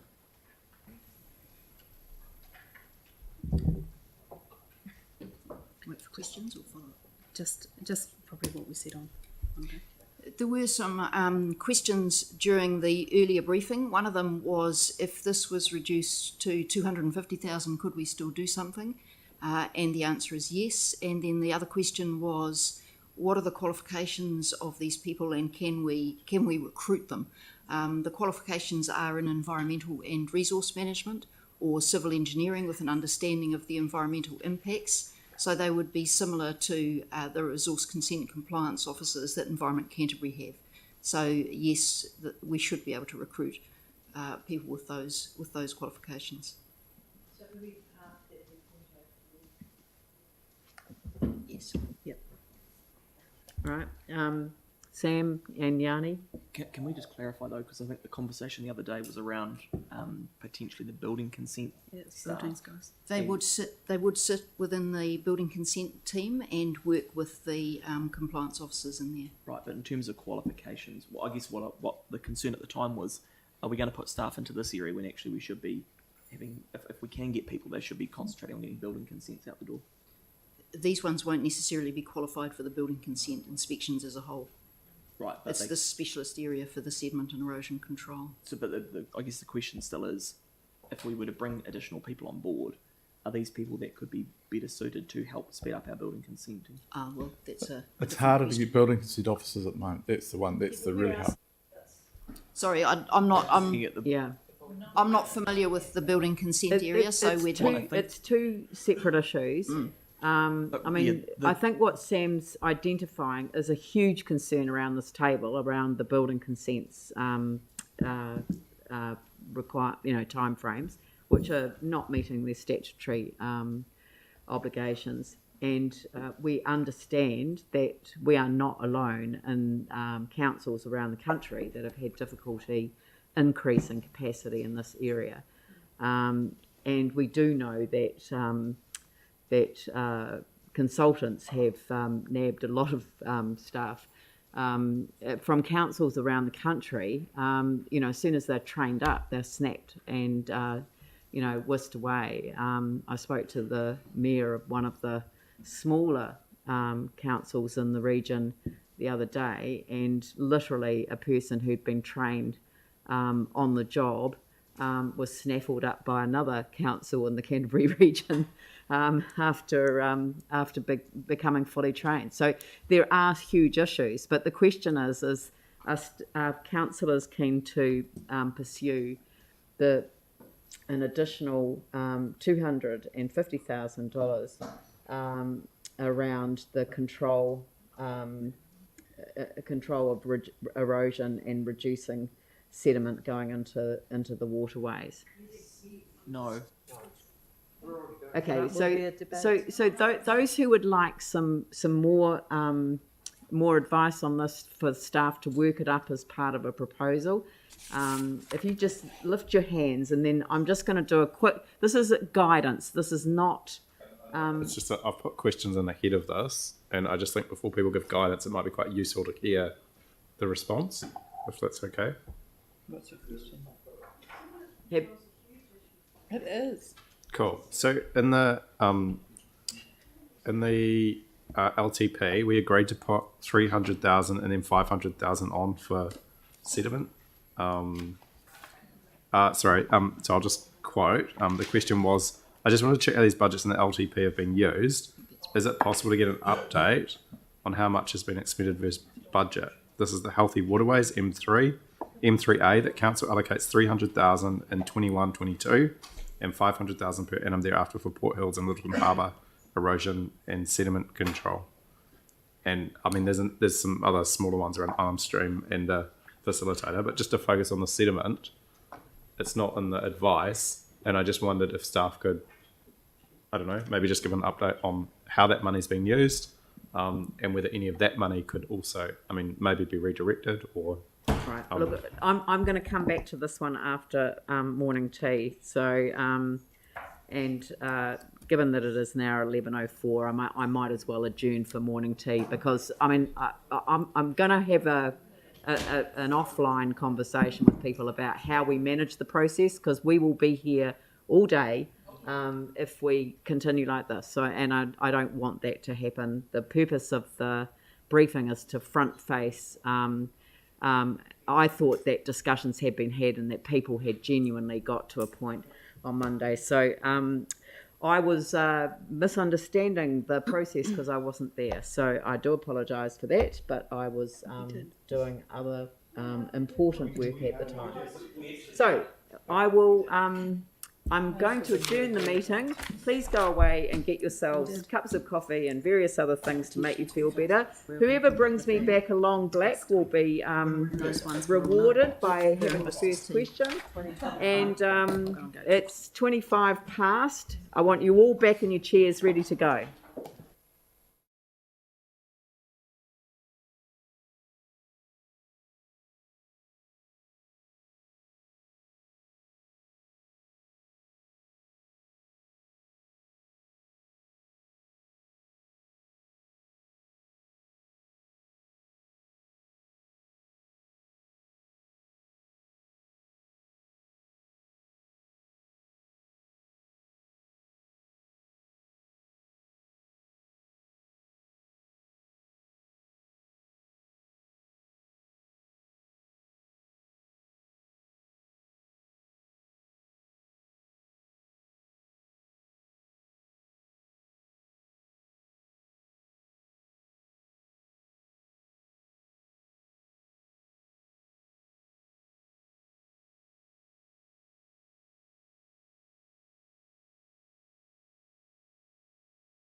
recommendations, and then if people have got, I mean, rather than run through them, have people got any additional questions, and then just a general acceptance that the guidance has been given, unless somebody's had an aha moment, in which case, we'll just come to that as we go.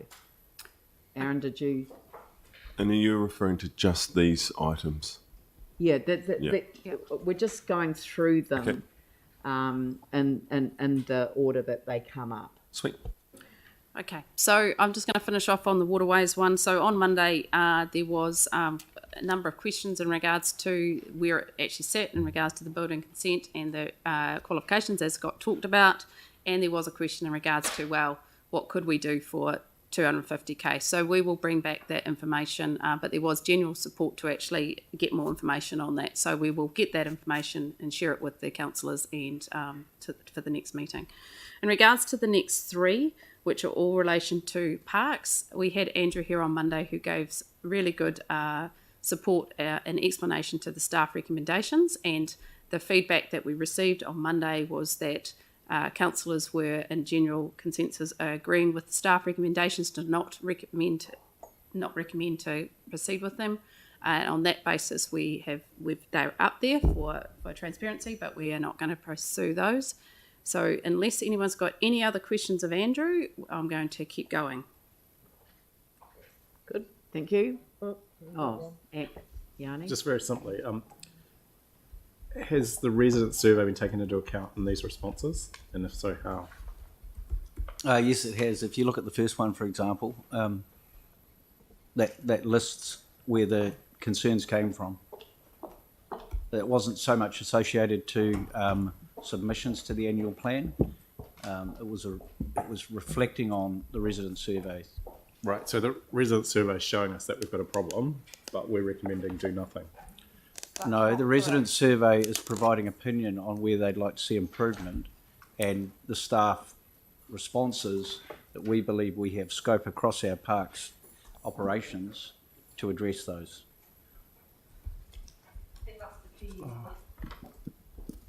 So is that? I think that's the key important message that was given on Monday, and you might want to just reiterate clarity for the public to hear. Sure. It isn't that we are ignoring the perspective of the residents, absolutely not, but you believe you can achieve this without having to put more money on budget, and I think that's what you should reiterate, Andrew.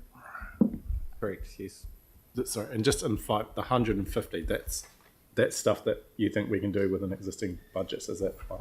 And then the other stuff is new money, or is that the 150k transferred across?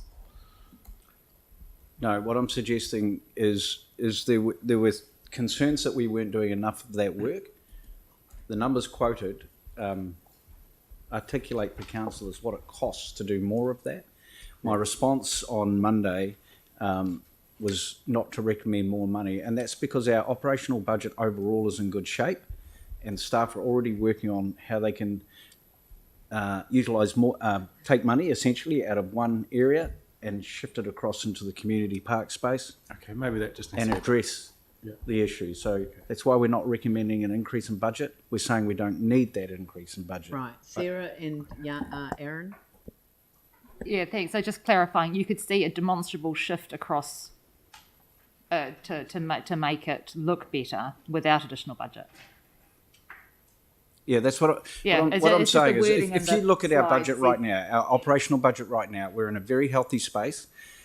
The way Parks operates, we have different streams of work and budget. We're saying we're going to find efficiencies within our budget. Yeah, no, that's fine. It's just that the way the words that are public read is that to get a shift, to make it look better, we would need to add more money. But you're saying in words that that's not the case. Right, sure. Yeah, I just wonder whether, again... That's all. It's just the... I see what you're saying. If the language of this could be updated to we can modify that language. That oral advice. The guys may have already identified where they think the shifts need to be, so, yeah. Aaron? Yeah, so at community board level, one of the biggest complaints we get is around the state of some of the parks and little reserves and pocket bits and blah, blah. They're regular. Do all of the complaints that come in throughout the year or the ones that go through the call centre, email, so on, do they get fed into this? Or is we doing this just purely based on what we've received back in our annual plan submissions? Because no, we use a series of sources of information. We use all the CSR information that you've alluded to, resident satisfaction surveys, annual plan submissions, and also our independent auditing of our contract works. It all helps paint the picture of where the real issues are. And it's important to keep things in context too. Sometimes we get a theme that might come through in a resident satisfaction survey, but the numbers are very low. When you go through the detail and dig out what the issues really are. So there's common themes. There's common themes. We use a range of information to focus on it, and then we look within our own means to try to address those year on year. And the point that was made, I think Dawn actually made the point, that we're exposed to every year. Like this year we had an incredibly wet spring and summer, and we had unprecedented growth. I think one of the months was actually a record wet month for summer. So it's not appropriate to live with budgets that could deal with that sort of thing. We have to look year to year to year to year, and we set our baseline of our maintenance based on that information. So the other way then is that when you do your plan for the year, do you say, okay, we had this many CSRs and complaints last year over our parks and reserves. This year we're looking to move that number, the dial will go down, or we're going to accept we get 30 a day all year round, or whatever the number is, or 3 a day, whatever. But which do you have a plan on that? We always set an annual plan. We have to, because we have a budget. But a lot of the things are not just addressed by OPEX, they're also addressed by improvements in CAPEX. So it's a bit too detailed to go into in a whole lot of detail here. I guess what I'm saying is we believe we have enough resources to be able to start to focus now on addressing some of the things that residents typically tell us about. Garden maintenance is one. So you're going to see a fairly significant increase in urban park garden renewals through capital over the next 3 years. So you'll start to see an impact there. And that I just wonder whether, Andrew, because you know how you regularly brief the community boards, I just wonder whether that could be part of the community board briefing is that breakdown of their local parks and then linking it back to the CSRs and the resident survey, because I think that might be quite good. I mean, in some parts of the area, like particularly on Banks Peninsula, you've got the reserves management committees and a lot more local input into parks. And I think there's a lot of people out there that would want to be engaged in a sort of a process of working collaboratively with the council to get these things done. Yeah. No problem. So I'll leave that with you. Sam?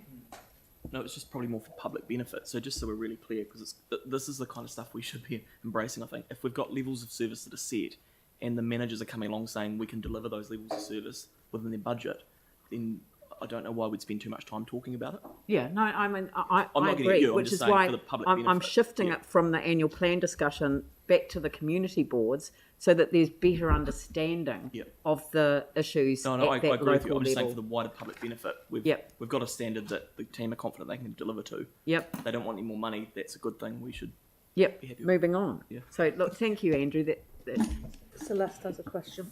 Oh, Celeste and then Jimmy. Hey, Andrew, just to quickly, just wanted to ask about the park ranger resources, why that wasn't recommended, if it was a deliverability thing or if there was another issue there, because I've heard this quite strongly. Yeah, sure. Look, we can always do with more hands on the ground, obviously. But what we're looking at is, what I mentioned the other day, is we're looking at it's more of a task force approach, which is, again, utilising capital better rather than OPEX. And it's come out of some learnings that the regional parks guys have had with the Jobs for Nature program that the Crown funded. And so we just want a little bit of time to actually work out the best way to approach this. We always get requests from the public through annual plans for the regional parks rangers to be supported more. very difficult thing for me to say no to. And I guess I'll put this on the table. It's not a long-term no. It's actually just, we want the opportunity to look inwards and find better ways to use the money that we have already. And again, I touch on capital, and Parks has not been a good performer in the past in utilising its capital budgets. So I think we've got to look inwards before we just start saying, throw more at it and it'll get better. And I agree with your point, Andrew. I just want to make sure that and I know you'll be on top of this, that there isn't a lag between the jobs for nature funding and then, people that are already in the organisation doing that work and then funding for those roles. The other quick question is around the camper van costings for the red zone. With the freedom changes, the changes to the freedom bylaw, I'm aware that there's sort of more restrictions on where people can camp along that coastal zone, which makes sense. Is the costing sort of very accurate, or is that kind of a ballpark figure? Because I would have thought that with self-contained vehicles through the Motorhome Association, this could be done in a very sort of pop-up, simplified manner for self-contained vehicles, and it could be quite a good way to manage the overflow that's now going to be coming from that coastal zone. But they've actually only asked for feasibility study money here. Yeah, that's correct. So, but it's not just money. So even if we go external, that number, I presume, and I'll have to check with Kelly and the planning team, is based on having to go external to external contractors. We just don't have the resource. We're constantly being, sorry, this sounds a bit whingy, but we're constantly being asked to do more planning here, more planning there, more planning there. So unless there's a massive investment in that, and these ad hoc things that come along are constantly distracting the guys from the work that they are heavily invested in and trying to complete. So all we're saying here is the timing is not right. But your question around the cost, I don't doubt the cost is about right. Okay, we will have to go external and employ external resources. They're going to have to do all sorts of investigations on infrastructure and various other things. It's always more complex than it seems. If you're going to do a feasibility properly, we need to come back with accurate information on what it would actually cost, what the benefits are. You need to do a business case approach to it. Sorry, just one further question on that. If we weren't looking at doing a permanent one, if it was a temporary activation of the space, do we need to do a full kind of feasibility study, or can we say self-contained I'd have to come back to you on that, Celeste. But again, that will mean that we will stop doing other plans that we're currently in flight with. Cool. Thanks, Andrew, for the further info. Jimmy? Thank you. My question is, Andrew, regarding the scope of these parks, is cover all kind of park, sports club, regional park, local pocket park, or just focus on bigger park? Sorry, are you referring to the previous slide, the OPEX one? Yeah. It's primarily in the urban parks, so the community parks.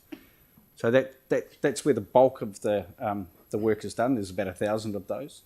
So that response is about community parks, neighbourhood parks, sports parks, and to a degree some of the land drainage work we do. Okay, so let's also cover the reserve in the berm or not? Only not streets. Yeah, doesn't cover streets. Okay, thank you. Right, Yanni. Oh, don't sound so happy. I've put the question in around getting a list of the program level sports field renewals. And it's being worked on currently. Yeah, Sorry, which one of these is this? It's not one of these, so just stop it. Well, how do you want to deal with questions that have been put in around OPEX? I know, I'm sorry, we're dealing with the matters in front of us today. Okay, so, I was just concerned around the capacity issue that was raised earlier. Thank you. Right, thank you, Andrew. Right. We're just going to quickly go through the heritage and so both from Monday's briefing, the heritage incentive grant, the councillors or elected members were supportive of the staff recommendation, not to add anything onto that. Yep. And again with the Canterbury Museum operating levy, noting that we are working very closely with the museum and will continue to do that going forward to the next year. We, again, elected members gave direction that they were comfortable with staff recommendation. And as with Edgware Pool, noting that there's been nothing in the submissions that would change the approach in the draft annual plan, conditions of that funding is there, and again, elected members were comfortable with that. Right, so that's that is the guidance that we're giving staff, Anne? We are waiting for a little bit more information on the impact of if we don't raise the levy, what impact that will have on other councils in terms of their contribution to the museum, and also just the actual amount that a 5% increase in the levy would have on a person's rates bill. Sorry, I thought that generally this had been discussed on Monday. Oh, and right. people- So sorry, have I missed that information? I'm sorry. Yeah, that last one that you asked, it wasn't a lot. I think it was an extra $1 something per average resident. But if you haven't got it, because I've approved it, I'm sorry if it hasn't come through. These are questions we asked the other day. These were questions that were asked on Monday, and notwithstanding, I think probably the best way to describe it is notwithstanding the answers to these questions were outstanding, we were happy to provide the guidance that Leah's just described. Yeah. So, Anne, sorry. No, that's fine. I may have missed it. I'm sorry. Okay. So we now move on to the standalone consultations. Okay, so I'm going to take you through these from these again where we went through these on Monday, and they have been updated based on feedback that we received on Monday. I have got Andrew online, I think. Andrew is isolating, so that's why he's not here. I'm online. Okay, so we've got 5 satellite consultation documents that went out with that draft annual plan.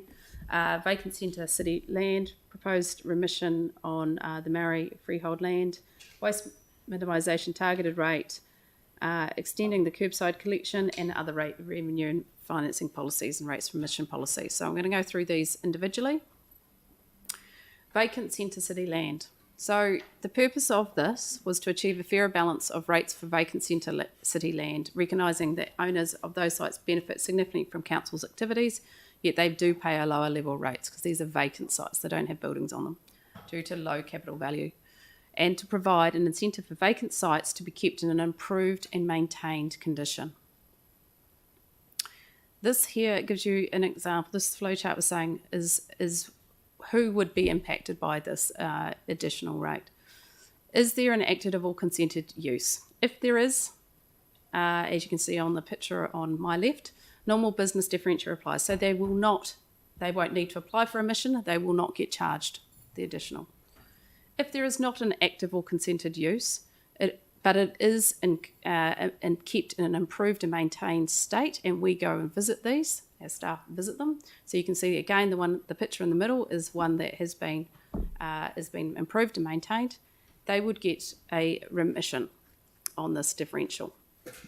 If it is in the state to the right, the last photo, then they would get charged for it. So it is those ones that we're actually targeting in this situation.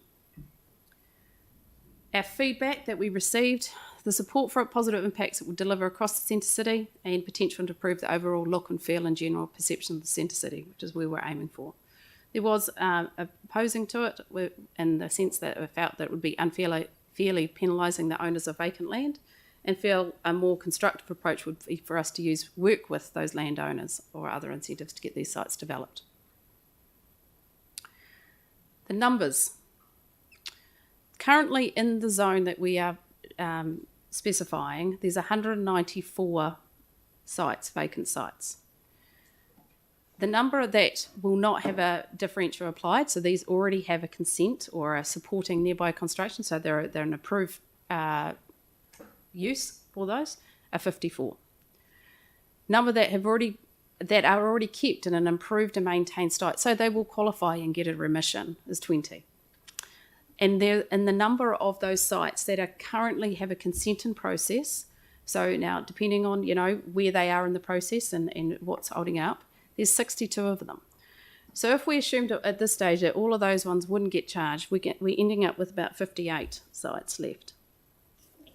To put this into perspective for you too, this is not about revenue gathering. So we are assuming, based on those assumptions that we've just said there, that we're looking at a potential, and if all of those other sites don't do, because they still have the option to actually get their sites to a level that is actually can be qualify for the remission, and we've given them there's plenty of information to show them what they need to do.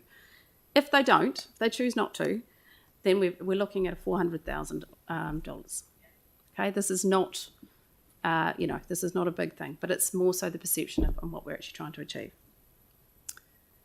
So the submissions we received in response was that the proposal is illegal. Our legal advice that it is authorised under legislation. Can we extend this to derelict buildings? No. The answer is no. And we discussed this in the annual plan process, that we determined at this stage that we are not ready to extend this to derelict, and we haven't consulted on that. So we cannot change that now. We will continue to do that work going forward. And that is also the same reason for the extending to the other parts of the city. We haven't consulted on, at this stage, we are wanting to roll out the Centre City, and we will consider those for the next annual plan. This is a punitive rate trying to force development. No, it's not. Vacant sites do play lower rates. There's no doubt about it. But they do benefit from the what other developers are doing and what the council is and the city is doing. We're not forcing development. What we're saying though is, if you have a vacant site and you're not ready to develop and you're not got a approved consent or approach, make it look nice. Make it look into a state that it's not going to downgrade our city, which is what we're saying. Because if you do, we'll remit it. But if you don't, fix it up. And council delays in issuing consents cause unfair outcomes. And this is one of the things that came strongly out in the feedback on Monday. And I think I mentioned to you there's 62 at the moment that have currently got a consent in the middle of the process. We will look at those, and you'll see that our recommendations change slightly, that we will add an admission, and we'll look at those ones and with an additional remission covering consents that are in process, depending on where they are in the process. Okay, so we've taken that on board, and we will look at that as part of this too. How much discretion is linked to that? Look, we will. I'll come back to you with that exact. This is just, we've got to this from Monday, so we haven't set the parameters councillors of that. Generally were comfortable with proceeding as long as there was this reference to the consenting delays. Yeah. But there may be some finer elements of the consenting delays that still need to be factored into the final decision. I think there were a few of us that weren't, but we were in the minority, so it proceeds. Okay. Yeah.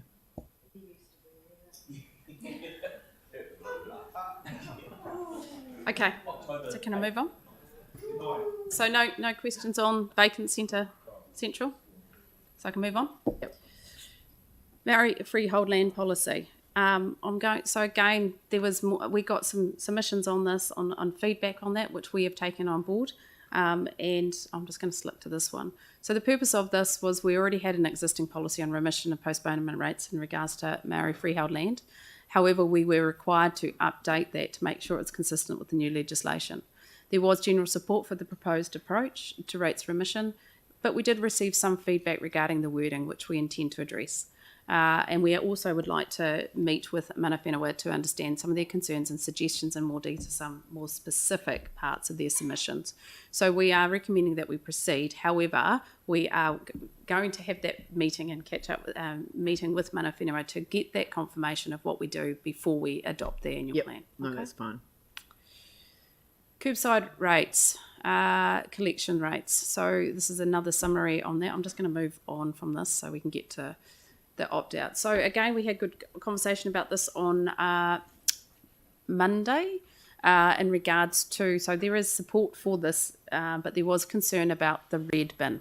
Okay, so in regards to those that actually can opt out of if they produce that they are actually got other services that actually do that, they could opt out for the green and the yellow bin because it's a targeted rate. But at this stage, we had no ability, we weren't extending that to the red bin. What we are proposing based on feedback that we've had on Monday is that if you actually do apply for a multi-unit unit, development, and you do qualify for the remission for the targeted rate, then we will automatically apply $83 for each unit for the red bin. Okay, it is in a general rate, so we're still not recommending changing that yet. We're still working through those processes, but if you qualify for the opt-out of the targeted, we will also give a remission of $83 per unit for that. Yep. Jake? The 83, I'm assuming that that's the average property value. Did you think about doing it in a tiered way, which would be to apply the $16.35 per $100,000 of capital unit value? No. It's fine by my perspective. So this was taking on board the feedback we've had from the community. We're moving, we're working on it, we're continuing to work on this, and this was an interim measure of going, how can we recognise that these, that if they're not using any of the bins, then how can we do that? And this was the most appropriate and easiest way from an administration point of view to balance it. I think it's a neat solution. I was concerned about us not moving another step towards the final resolve that we have in this regard. Yanni? Thank you. So the people, like if a private contractor is picking up their waste, which, obviously some of these they will, then that person is basically paying a higher rate to dispose of rubbish to landfill based on a commercial rate that we would charge, right? So the general cost of us providing refuse collection, rubbish collection, just say for the red bin sake. Yanni, your question doesn't make sense in the context of what we're discussing here. This is adding an interim arrangement to allow financial opt-out from the red bin curbside collection disposal costs at the point at which an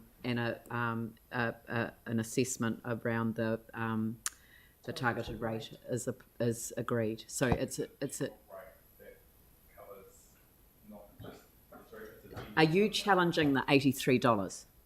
No, I was just trying to... So what is your point that is relevant to this issue? Because I want to support this, so I just wanted to make sure that they're getting a private collection of waste. The private collection's got nothing to do with the council. Some of them will still use our facilities, but be charged a commercial rate, which would pay for the cost of the facility rate. It's got nothing to do with the question. The question that we have in front of us is to allow an automatic extension of the remission of $83 to each unit in a multi-unit residential development that opts out. Right? Yep. Okay, moving along. So this was extending the curbside collection in Wairua. On Monday we had everyone was, the elected members' direction was that they were supportive of the approach that staff are recommending, which was service extending up to Aikutu Valley to the road end, and bin clips would be offered in birdlings for that. Yep.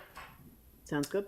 And this is just a summary of the other rating policies that we had. They were recommending proceed with the proposed changes in the revenue and financing policy and the rates for emission policy. Potentially look at an additional change which we're still working through in regards to the excess water, and that was all discussed on Monday and supportive. Can I leave?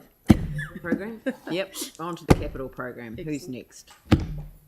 Who is here from the capital program? As I turn around and no one's here. It must be you, Leah. Well, it looks like you're in the hot seat, so you might as well stay. Just come and save me. Was somebody online to deal with the capital program? I think we just take 30 seconds while I organise for Andrew. Can you just give us a 30? Andrew's on his way, presumably. Tell a joke. Who's doing the presentation? Oh, Andrew Robinson. Yeah. Must be on his way. Do we want to... Take a natural one. Oh, you want this? You take that. I just wondered whether we wanted to move on and do another section and come back to it. But Peter's left the room now, so councillor proposals. Have to track him down. We've all had enough and done a runner. We can talk amongst ourselves.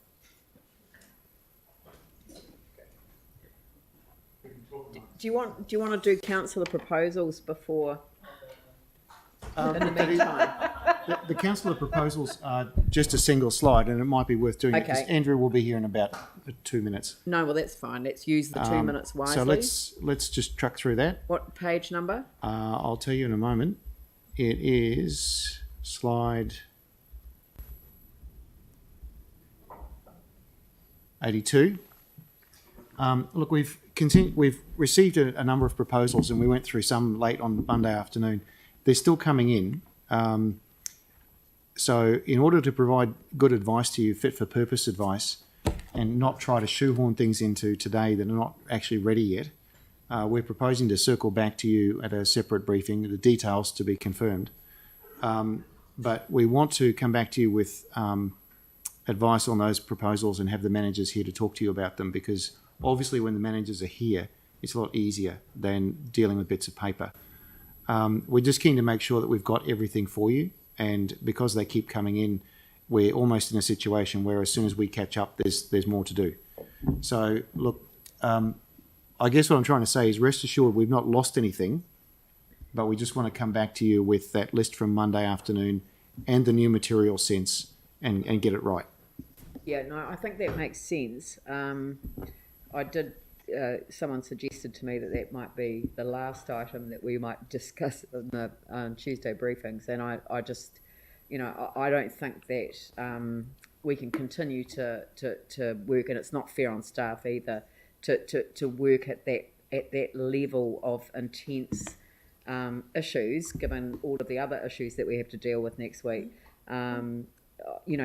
To deal with, give it justice. So, I'm hopefully letting you off the hook that there's a bit of breathing space before, because we're, as you say, we've been building this as we've been going. This has been a really good session. And it's good to have, sort of the public view now, or the public gaze on where we've got to. So I think having these councillor proposals come back with a little bit more work done on them, just to update councillors, I think is a very good idea. So Yeah, look, some are complete, but especially the new ones we've been getting are not complete. And rather than deliver a bit of this and a bit of that, we'd like to come back with a... Let's go to the last slide and do the next steps as well. Right, the amendments process. Yeah, because that tells everyone where we're getting to, because... Yes. I hope nobody's switched off because they're bored, but... well, there will be, because I've done this one about 5 times now. Yeah, but let's just run through it again so that councillors and the public are aware of the process that we're adopting for how we get to the end of our annual plan. Okay, of course, look, today's the 25th. We're seeking to finish today and then give councillors a period where they can reflect on what they've seen, and if they wish to propose an amendment, and we have received 1 or 2 already, that they do so by the 29th. Which is Sunday. It is... For clarity, Sunday. Sunday. Close of business, or it doesn't matter. There is no close of business on a Sunday. Midnight on Sunday. But the point there is that... The point is you want them in your inbox on Monday morning at the latest. So Office of the Chief Executive, and there is it's not so stifling bureaucracy. The reason for it is in order to investigate and come back to the council's decision-making meeting, whether there are any legal or financial or other risks or implications, we need a little bit of time to do that, particularly for the complex proposals, or the ones that have far-reaching implications for the community. But we don't have until the 21st of June to prepare that. We actually only, the RMC meeting and the council agenda going public is way before that. So I'm trying to explain why the 29th, not just that there is a deadline. Yeah. So can you just run us through these? Sure. Okay, so we're seeking that obviously by the 29th. If there is a proposal for an amendment, we'd really appreciate that it's clear about what the amendment actually is. So, yes, no, that's most unusual. Otherwise, we'll send it back. In formal terms, I guess, give us a verb rather than just a noun or a title. Ask us which way something needs to go, increase or decrease, and specifics will really help staff prepare a good briefing for you. Well, I mean, the thing is that we actually have to have all of those implications under the Local Government Act before we make a decision. We do. It's part of the... if we are not in a position to have that advice, we cannot adopt it as part of the annual plan. So that's black and white. That's black and white. It is part of the decision-making process under the Act, and we are seeking to make sure that we don't have to turn around and say this isn't a valid piece of consideration and it might need to be deferred to a future plan.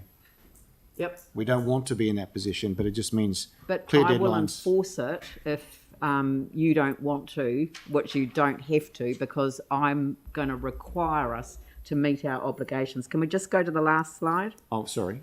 Okay. Yep, sorry. Because and then we can do the capital program and then we're done. Okay. Just give me a moment. So the very last slide is the next steps. Yep. Okay.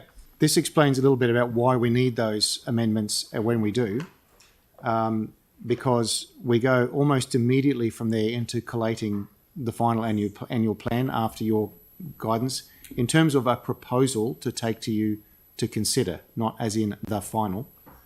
But we need to bring something to the Audit and Risk Committee and to Council in the form of an agenda. So 3rd of June for the 8th of June ELT to consider what the staff proposals look like. Then ARMC agenda and meetings in the middle of June, and the Council agenda containing the proposed final annual plan 16th of June. So in other words, given that you need to take weekends out of there, there's actually very little time after the 29th. It goes into a rapid fire sequence of collations and approvals. If we're to meet our obligation on the 21st to adopt a draft annual plan. So I guess I'm trying to explain what the sequence is from here and why those deadlines count. Yeah. No, thank you very much, Peter, and it is appreciated. I mean, I think that front-facing, this is a much better process than the process that we began with all those years ago. Sure. So, you know, and I'm very grateful to the work that you and your team have done to ensure that that's been the case. So thank you. At which point, I think we'll hand over to... The capital team has the arrived. capital team. They're in the building. You've got the lion's share of the briefing, and we're on to page what? Page 41. Ah, I stopped at exactly the right page. Right, thank you. Right, kia ora koutou. I'll go through the capital program now with the help of the heads who are in attendance, and just put some markers and reminders where we got to from the Tuesday briefing, which was very useful, and they're included in these slides as well. So I'll provide the financial overview of the total program. We'll look again at that sensitivity analysis just to remind ourselves where we came from there, and then get into the detailed or more detailed service areas to show those commitments, and particularly addressing that question of how do we lift performance in 23 and providing assurance on those proposed and recommended amounts for next year. And we've got the community board summary we went through fairly extensively the other day, and I'll just draw to your attention the pluses and minuses within there, and those things that were in the LTP, wrapping up with a total picture and the overall view.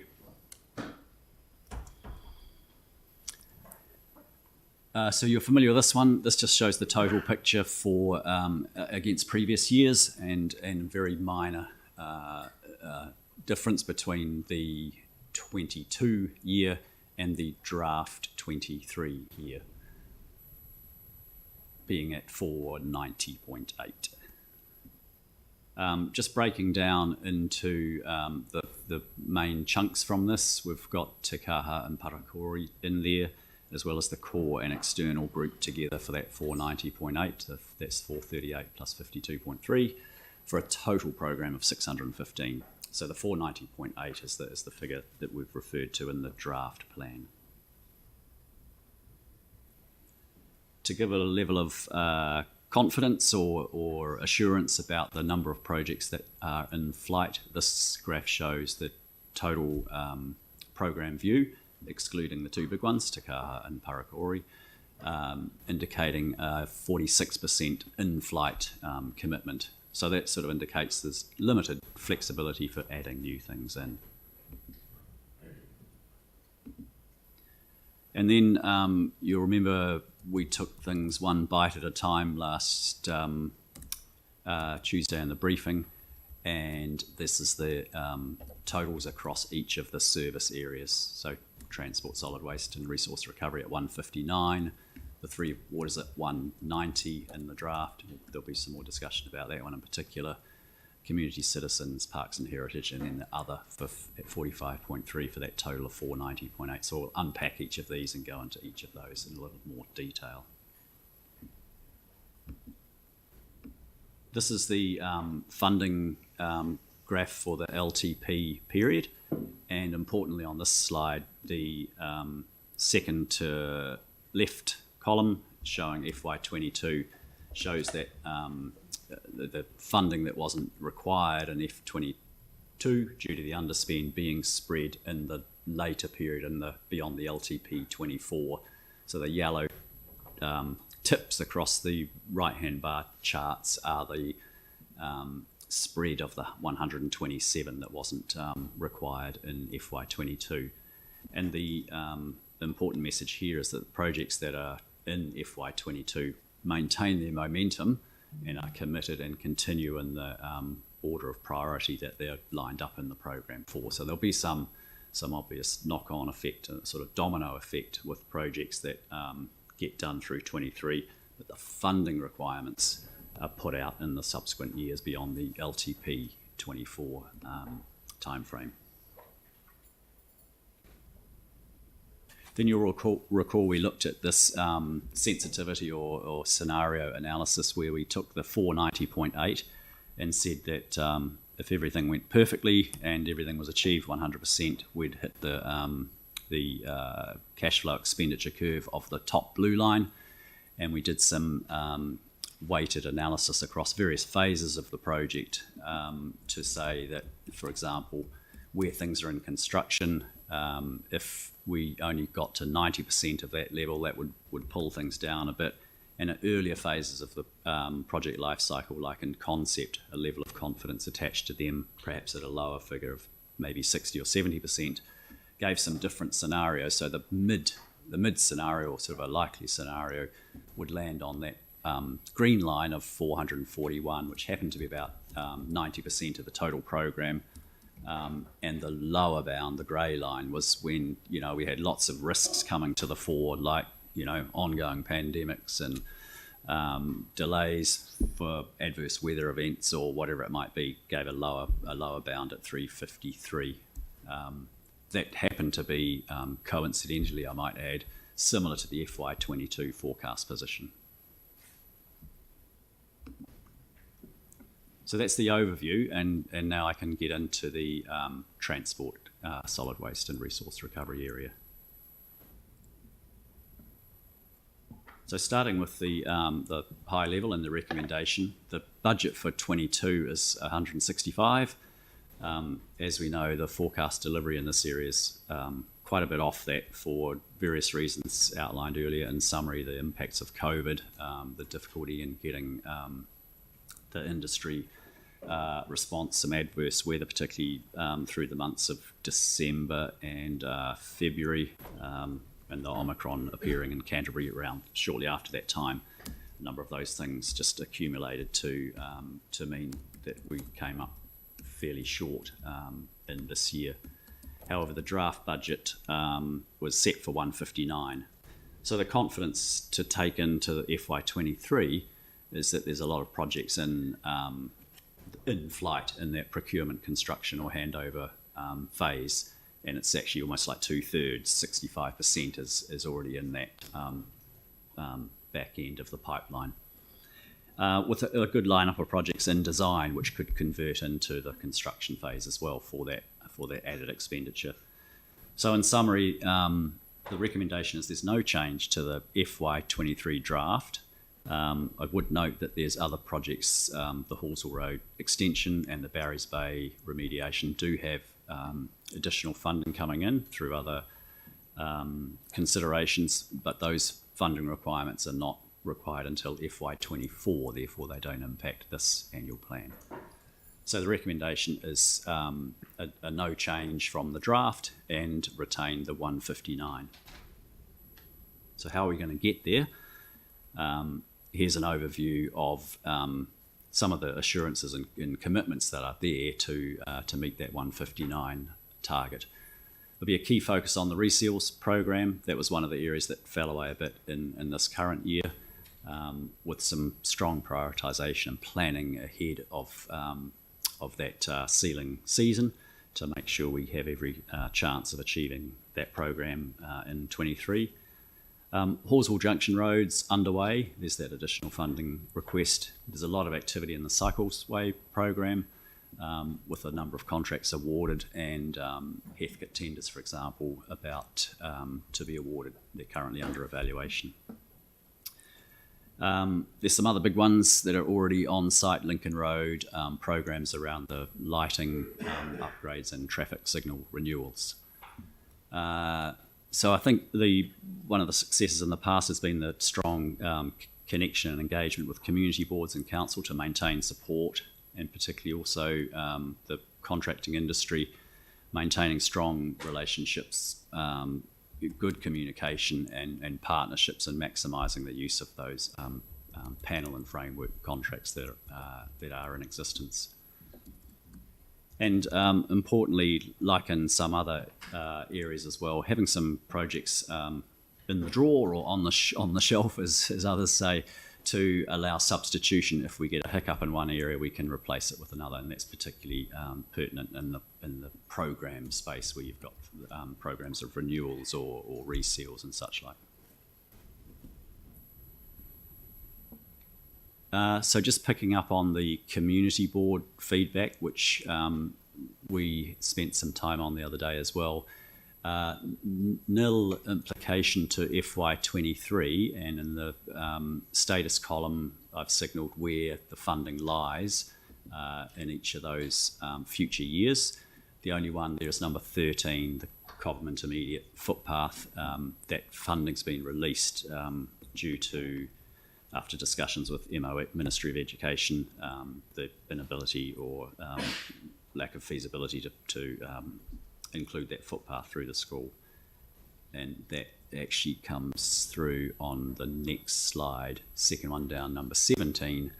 That 180 with a neutral effect allows us to do some more work around the cycleways connectivity, particularly in the northeast, which would probably identify further exploration of those needs in the LTP 24 program. So all the others are nil effect on FY23. They're either in the LTP program in the current FY23 year or subsequent years, as signalled by the slide. So I can pause on transport at that point, Mia, Dalzell, and see if there's any questions. So, but generally speaking, we've got, the councillors' position that they came to on Monday. Monday, sorry. And so is that worth focusing on first and then opening it up for questions? Yeah, so the position that we came to, having gone through this information, was that we were comfortable to proceed as per the LTP. There was a high confidence, after some questions and answers of staff, in deliverability across the whole programme. That's right. Okay, so are there any additional questions from that? Yanni? Yeah, thank you. So I guess what worries me is sometimes these responses are only driven from the verbal submissions, not the written submissions. So if I take 17, where there's more funding for cycleways, laterals, northeast, there's submissions talking about doing stuff in Aranui. There were verbal submissions that came through around that, but it's not really addressed. So I'm just trying to find the best mechanism. I mean, I'm happy to put the amendment in. Is that the best thing to do to get that looked at? I mean, I know we've been told it's a community board thing, but actually people made submissions wanting support for it progressing. So for clarity, councillor, and I have just checked my expert behind me, it is not just the verbal submissions, it is the written submissions. All of that information is collated and passed to the officers. Right, cool. So I'm just trying to understand then how 17 doesn't include Aranui in terms of the other things like the pedestrians. The bus routes.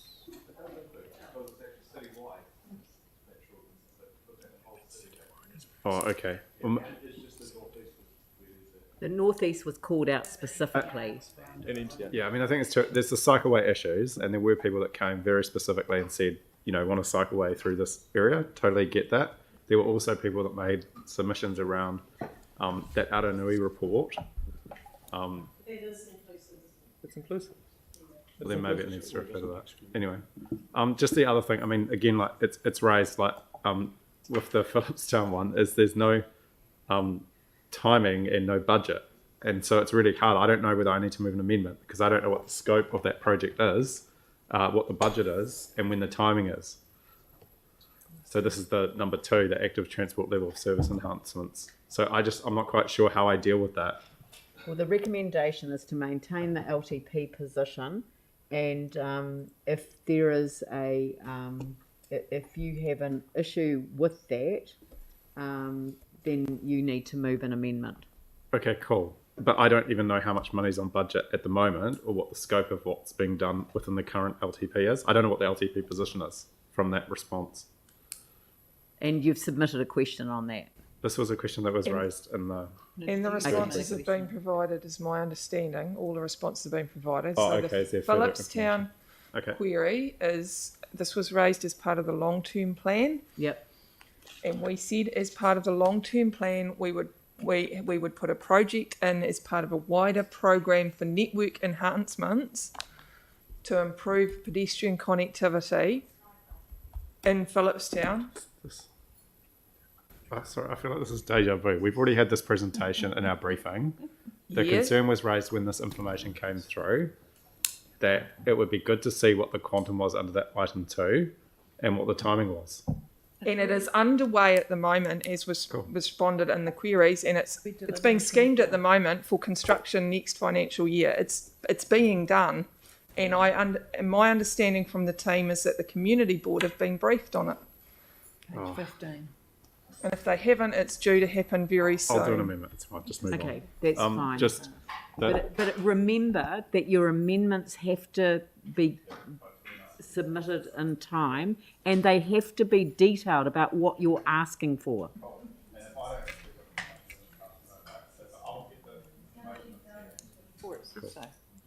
Yeah, I don't think you guys understand. Like when we get program budgets, Yanni, do not underestimate our capacity to understand what's going on. Thank you. So, like in Opawa at the moment, where people have wanted safety improvements made, the problem is that the budget only includes which one have you moved on to?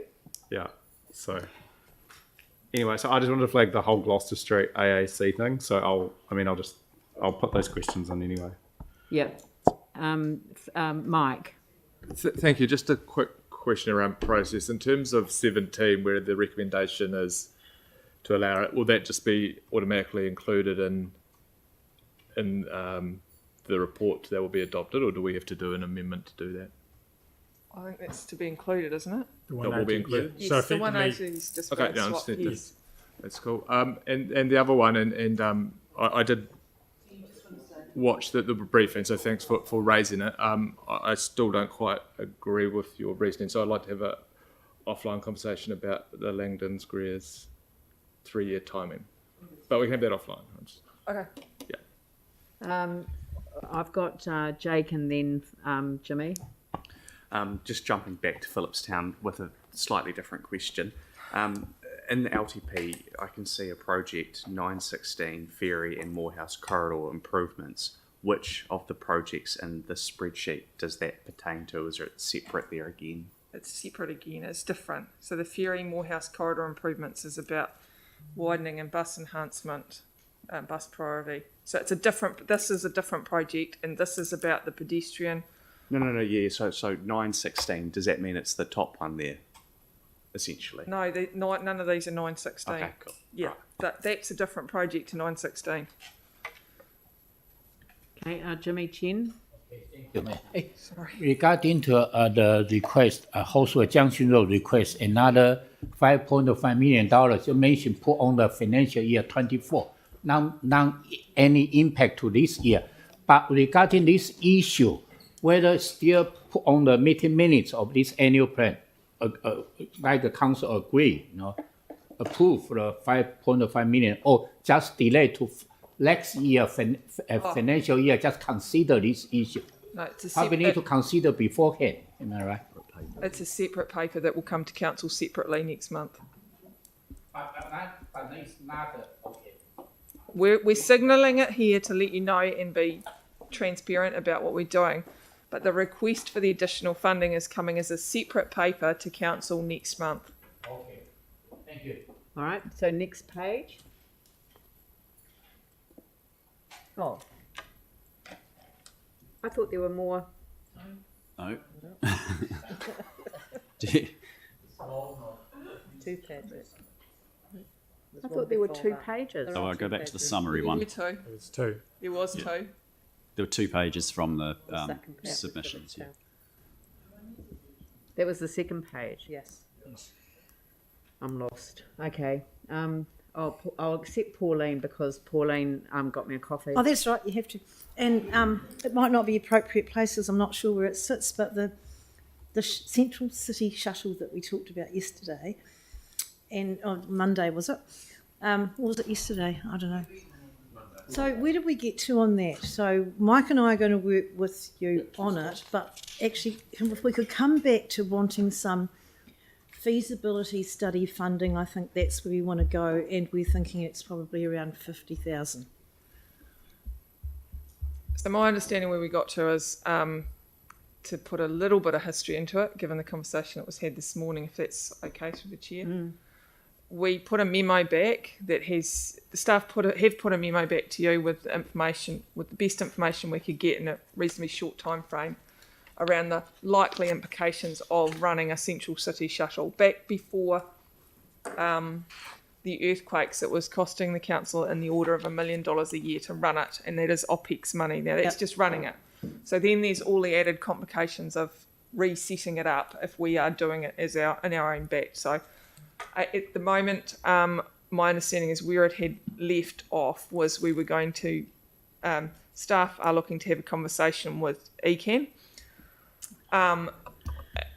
And that hasn't really come to the forefront. And then, so yes, the other day we did sit down and we need to do a bit of a powwow and figure out how do we move this forward and what's the best way to do that. So we were going to do that with you. And we looked at dredging up the business plan and perhaps refreshing it. But I think that we still will need some funding for a feasibility study.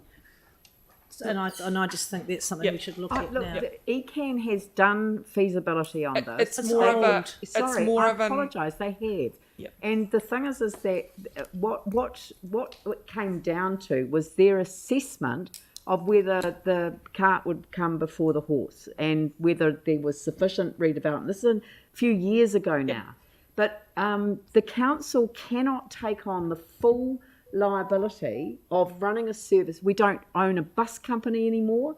We do not have bus drivers on tap, as it were. We do not have modern buses that can deal with these little streets that have been created as part of the Accessible City chapter of the Central City Recovery Plan. So yes, we do need them to go round, but you need more than one. And you do need to have shift arrangements that are suitable for drivers. This is all the feasibility study. No, though. it's not a feasibility study. That feasibility study has been done. We know what that. I know it's old, but you just need to add cost to it then. And the reality is that it does require a collaborative approach with both organisations. Both organisations. And I actually think that when you think of all of the things that the government's talking about, it actually makes sense to talk to them as well. So Waka Kotahi would obviously be in that mix. So we have to have that conversation first before we go putting money on budget for us to assume the cost. No. I'm not. I'm talking about money on budget to have the conversations. Why should we run the feasibility study? Is what I'm asking, if not us, who? I think that this conversation should produce that approach. I mean, because at least if we can get the matter back on the agenda, because there has been considerable development in the CBD since we did the first one. I think that the collaborative, the Greater Christchurch Partnership, would take that on board. So let's just leave it with them, but I don't want us to spend time on this. Mike. Thank you. Then I'll try and be short then. It's a little bit frustrating, the fact that actually this came out of the long-term plan and desire to try and advance this and actually talk to ECAN, which was actually an action that was taken on by staff quite a number of months ago. So to find out that we actually already haven't had that conversation, I think it's a little bit disappointing. It was clear from talking to some of the governance at ECAN, there's desire to actually make something happen. But I think we need to stop saying we're going to look at and actually truly have a conversation with ECAN, actually start getting some momentum behind this. I also think there's a huge opportunity to actually have discussions with some of the key destination businesses like the casinos, hotels, actually about how it could actually help their businesses by having bus stops located outside their places, and actually potential partnerships or sponsorships as well to offset some of the costs. But yeah, I find it a little bit frustrating then when there's a huge opportunity, and this is not just about public transport, that's one component, it's also about inner city activation, a city attraction, about accessibility. There's a number of things this would tick, but we just keep saying, oh, it's a good thing to do, but we don't actually seem to be progressing it proactively. So while I hear the comments, I'd actually really like to see some proper movement forward in it. So yesterday, and staff said they have no resources to take this forward. Can we take this offline as an action? I will formally write to the chair of ECAN and say, and to Waka Kotahi, and say that we wish to have formal discussions with you about that would help, about revitalising the approach that began. So let's drag up the old report and put that into my letter and say it is now time to progress this. So that way it's on the formal agenda of both organisations plus Waka Kotahi locally. Is that all right? Yes, that would be helpful. Okay, right. And I think through the Mayor as well, this shuttle and some of those other topics were for another discussion in another briefing in a few days' time, I believe. So they're not part of this presentation today. Oh, well, I don't have that list in front of me. So on Monday we had a lot of other unless people discussions. tell me that, then I'm not going to. I didn't get the, So maybe we've I didn't had get it. the powers that I wanted with this particular job. Like, right, Phil. Yeah, so while I got you, Lynette, did you say it was $1 million, the OPEX of running it? It was at the time. Okay. That was 12 years ago. Okay, yeah, that's cool. So it wasn't an electric bus when it finished, it was a diesel, and there was more than one. Probably had an electric light bulb in it or something like that. Yeah. But if we, it would be fair to say it would be more now than what it was then. I think that's what the estimate's showing, but yeah. But that doesn't incorporate the cost of actually buying the bus. It's just the running of it. The memo that was produced for you did cover off those costs. Yeah. And show that. Yeah, but I'm just saying it because then everyone can hear it. So.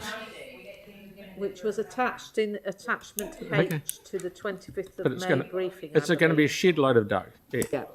And I do understand. The letter would be useful, and I do understand. This lifts it up as and from my perspective, if I could just through the chair say is Actually, it is a bigger thing than transport. It is less about transport and more about other issues. So we need to pull all the right people into that room. I'm going to add Christchurch NZ and the Central City Business Association into the meeting.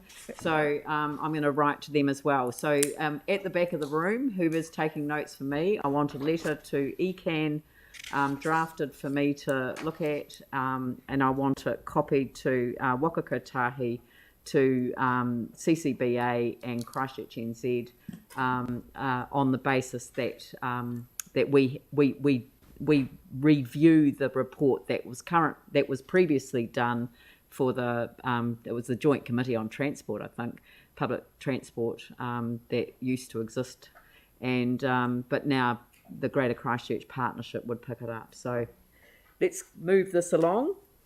Next item. Yep.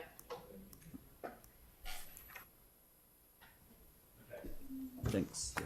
Yeah. So this is the Three Waters section. The budget in 22 was 180, the forecast delivery being at 81%, and the draft budget set at 190. We had some discussion on Monday about the level of confidence of the in-flight program. Currently there's 45% in procurement, construction or handover. And since Monday we did some more digging around about the extent of design development in that 38% that's shown in the design phase. I'll let Helen talk to that a little bit more in a moment, but on what the sort of headline coming out of that is there's $10 million of projects in very much the back end of design and very close to going into construction as we speak. So there's a further 10 million that can readily convert into the into what's more of the construction phase, and we'll talk about some of the other components of that shortly.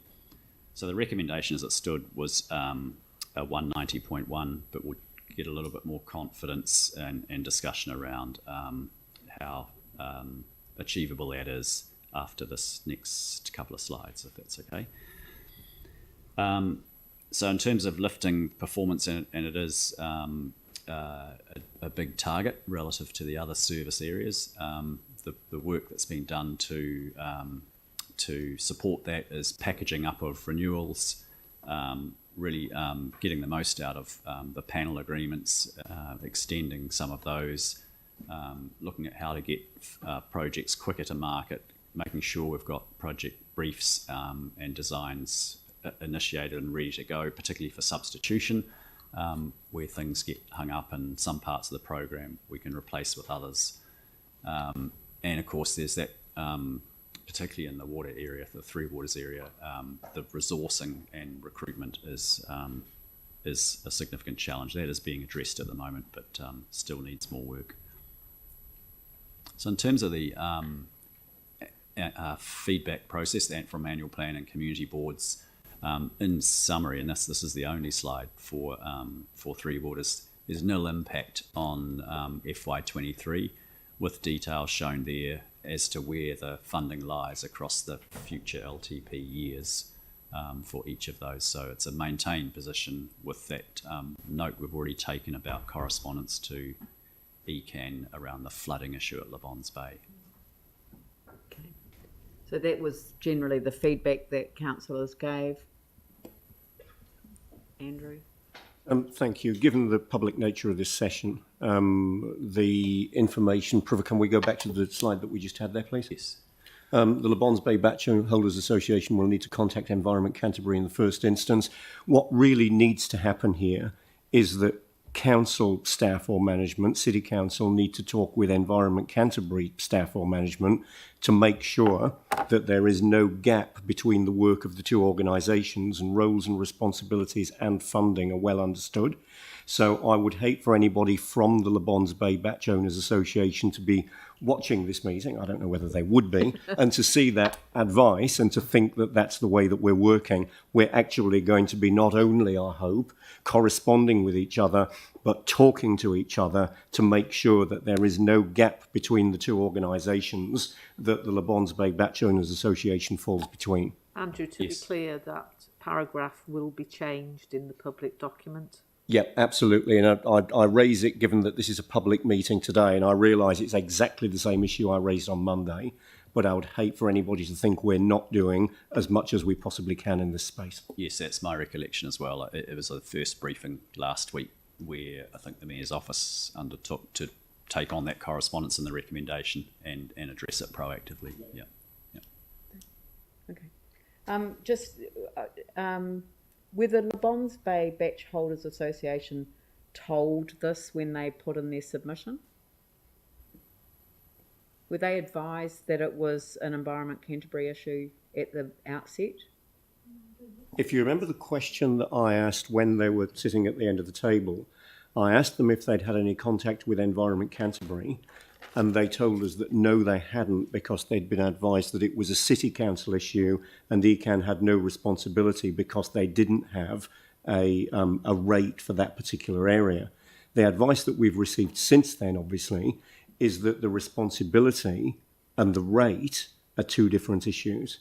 But this needs to be worked through properly. Yeah, it does, because I worry that people, came to make a submission and then the advice is received that, that they need to contact, which is why I'm pleased to hear that they're going to change the wording of that. Sam?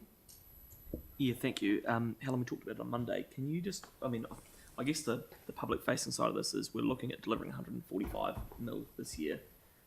You're wanting 190 on budget. Can you just talk us through, and I know you've touched on a couple of the changes, but how realistic it is to achieve that and I guess that confidence in the ability to deliver? Yeah, so first of all, you will note that there is a large amount sitting in design, and we have gone back and had a look at that since the question was asked, and so 10.7 million of that, so a little more than a quarter of that design work will be in procurement by the end of June. So that's all ready to go, and that's generally the balance in there. So about a quarter of the work in there is just gone in, about half of it is well developed, and another quarter is just about ready for procurement. Yeah, 10.7. Yeah, so that's moving through design. One of the things we've done, we've done a number of things to assist delivery. So first of all, we talked about enabling substitution. So if within the water supply mains program or the wastewater mains program, for example, which are very large programs, when we encounter delays that on one project, that we're ready to bring forward another one. And that means having designs ready in the drawer that we can pull out and go. And also to enable that, we've introduced a new level of governance within our own program. So for the water supply program, the wastewater program and the stormwater program, we have a new layer of governance that it takes a program level of view of delivery and ensures that those substitutions and change requests come through much more quickly and efficiently than they have in the past. One of the other things we've done is have a look at what causes those delays. One of the issues is consenting, and we're looking at a more global approach to the common delays in consenting, such as dewatering and what to do with drainage water, archaeological authorities, and how to get those through. So that's also underway. In fact, the archaeological authority one is well advanced. And the other thing that delays us often is electrical and control upgrades at our pump stations. So whenever we touch a pump station, we first of all have to bring it up to new health and safety standards and electrical standards, and we also want to bring it up to standard for our smart water networks. So we've put a dedicated project manager in for those electrical and control system upgrades across the whole of the program to try and short circuit that, if you like. It's a very bad pun. And get that work, make sure those delays don't happen, that they don't slow down our pump station and reservoir programs. So that's working. We also talked about the new panels going in place, and you may recall that I said to you that those new panels would be in place in October. They will be awarded in October, but the panels will become operative and come in force in January. So we're going out to tender in July, award October, and then the new panels in place end of January. So those are the things that we're doing to ensure that we can deliver on that 190. And I guess probably a really stupid question, but you talked about having designs in the drawer. are there any designs sitting in the drawer now for future years? I'm just thinking, obviously, Yes. with the reforms coming now, are there things that we can pull forward and do, given there's a risk that we may not get them done, I guess, in terms of priority with these new entities? So have we got stuff in future years ready to go that, in theory, we could start delivering now? Yes, we do. However, we have a capacity constraint, so if you're talking about adding to the 190, we're not recommending that. No, I guess what I'm trying to understand is if we've got, and sorry, it's probably a weird way of getting there, but if we've got designs in the drawers now, but yet we're struggling to deliver for this year at 146 mil, I guess, is there any reason why we haven't pulled forward that work to get more of the capital program done? A lot of the impact on this year is related to COVID. Right. So we've had a lot of delays relating to COVID rather than to availability of designs or contractors. Okay, and I guess, as confident as we can be in this coming year. It just seems like a really high. We are. So we're. I don't want to put unnecessary pressure on your team when you're already stretched, and it's stretched nationwide. So, I mean, are we setting you up to fail by putting that much on budget? No, I don't think so. The step up next year is much less than the step up last year. Yeah, but. So the 180 to 190. Yes, I know, but Without it's 145 to 190. You know, I mean, I know that it's 180 to 190 on paper, but the carry forward is, shows what you delivered. That's correct, and Yeah. we will have some carry forward as well. Yes, I know, and that's what I'm just. Yeah, you're giving us reassurance that you can deliver that, even though there was quite a shortfall, and you're saying that the COVID impact was probably the most significant impact, and that your levels of confidence now are reinstated to the confidence that you had taking on the 180. That's correct. Okay, all right. Okay, Phil?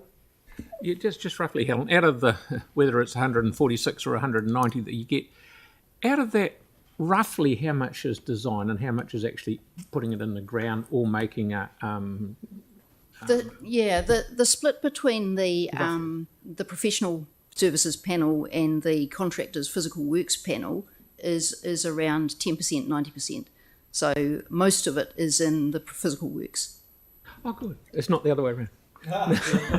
Thank you. The vast majority of the expenditure is in the physical works, yes. All right. Okay, look, thank you very much, and thanks for the effort the team's putting in. We just know that there are huge challenges in front of Three Waters at the moment, so it's good to see. Thank you. On to the next. Yeah, okay, thank you. I'll move on to the communities and citizens. From the briefing on Monday, we had generally good support on this recommendation, I believe. So the budget for 22 is 57.6, with quite a bit of underspend this year on account of some of the larger projects not getting into the construction phase, and two in particular being the Performing Arts Precinct and Hornby. Performing Arts Precinct, as you know, is currently out to tender, and the Hornby project has, touchwood, got over the worst of its challenges in the piling phase of construction and is up and out of the ground, which should see a better support towards the in-flight and construction contribution towards the draft 23 budget of 56.3. So a large chunk, 60%, is in that strong in-flight phase. The recommendation is with a slight bit of rephasing on account of the delay in getting performing arts to tender, that would reduce the FY23 provision from 16.3 to 13.9, a net reduction of 2.4 million, but retain the balance of the plan, giving a recommended position for 23 of the 40 million plus the 13.9 for 53.9. So slight reduction. I've talked about performing arts and Hornby. Those, as I've alluded to, were quite chunky in FY22, contributing almost 10 million to the 22 program. Because of the delays, contributed to that underspend. and just a strong focus from that team on the planning and delivery across the program, and particularly getting landing a good tender for Performing Arts Centre should see things converted well. So there's a couple of slides on the feedback 4. Sorry. Andrew, before you go to those slides, could you also just deal with the query that was raised in relation to potential cost escalation because of the inflation position for performing arts, recognising the proposal of actually just changing the timing on the money? Yeah, I mean that's across the total program, of course, and it's one of our program level risks in terms of escalation. So it would exist in any project, even variations to projects that are already under contract. So cost escalation and inflationary pressures are a program-wide risk, and I don't think need to be attached any more specifically to one project or another. Where there's lump sum contracts, of course, they're lump sums, but variation provisions would potentially allow, depending on contract conditions, for inflationary provisions in there. So it's a program-wide risk. All right. So, yep. Yeah. Is Mary online? I don't know. Oh, she is. Mary, did you have... Yes, yep. Oh, you know how we talked on Monday about the court theatre? Is that still being worked through? Yes, it is, and it will be able to be discussed in a briefing. Okay, cool. Once we've done some figures. But but that'll still come back in time for the annual plan sign off. Yeah. Cool. Okay. Thanks. Okay. So, and these are the lists of the key outcomes from community boards and the recommendations which councillors have generally given support for. Yep. That's correct. And in terms of the FY23 implication, there's none I need to draw to your attention because there's nil impact on that. But the details in there with the financial year, that the provisions are there for LTP with the recommendation next to it. Right. So that's that. So let's just go through page by page. So there's that page. Next one. Next one. Oops, yeah. Quick question. Next one. On the RSA, do we have a time frame for hearing back around the Upper Riccarton Memorial Library? For which one, sorry? Sorry, the Upper Riccarton. Number 26. That one. 25. 26. No, I don't know the date. I'm sorry. Thanks. Yeah, but we currently have a it's included in land disposals at this stage, but there is a conversation going on, so yes, that will come back to us. Yes, it will come back. Yes. Yeah, I mean, just in regards to being when the community facing, having a date or a time frame is quite helpful. Is it the intention to come back to us in time for the annual plan conclusion, or will things? I mean, as I understood, things were kind of left in abeyance so to enable those conversations to occur. That's right. So those conversations are happening on those 3 properties that are listed here. Yeah. Around the disposal, and effectively looking to get to a point where we can bring it back to council for consideration on options available. Yeah. Okay. So you'll be able to come back to us. Yeah. Let's confirm the date for the members so they know when it's coming to council. I'm going to have to go in 5 minutes, so which means that we'll be coming Item back after 25. The staff will present to council with option. I have no any against good in July. But yesterday I just asked 2 questions because particularly regarding to the officer, the paragraph in here. I'm not sure at the moment what is MBS regarding this building. Why the council need to, if we would like to, to invest approximately about $1.5 million, because we lease to the tenants many years. Never mentioned building this are you one. talking about? Pardon? What building? 25. Gilberthorpe's Road. Yeah, this one. So this one, this was resolved to in July, officer will present to council. Yeah, absolutely. But they mention this looks like it's uninhabitable. Uninhabitable. Am I right? Yeah. Okay. Yeah, but why? I just don't know. Because we have leased to the tenants for many years. Never mentioned. Why not now? We terminate those contracts at the end of last year. Then suddenly this one. It looks like Sorry, that can come back as part of that reporting process. It's not part of this annual plan process. Staff are reporting back with options as planned in July 2022. Mayor, I fully understand, but I mentioned if we do this one, need to invest about $1.5 million. Why? Why mention this paragraph? It'll come back in the report. Yeah. Okay? Okay. Yeah. Okay. Thank you. Right. So carrying on through. Next one. South Library. Is that no, one more. Sorry. That one. Yep. Carry on. That's the last one. That's the last one. Yes. Okay. Now look, we've got a couple more. We've got all the parks, and we've got the two other capital elements of the program. Yep. Yeah, and some of the others. So we might as well adjourn the meeting now and come back at 2:00 and complete the meeting. So I think probably we're likely to have about half an hour after lunch. Is that a tempting fate? Tempting fate.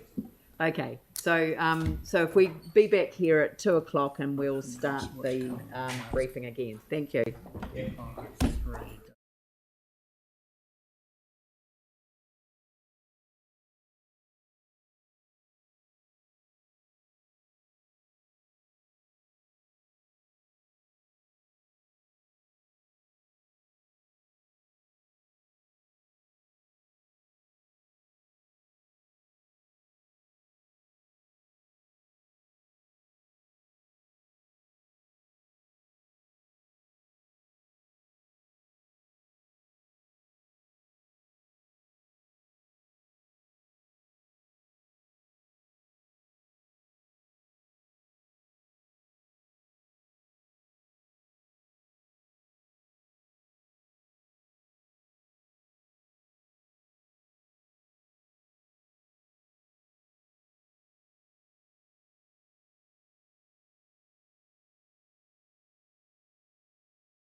Okay.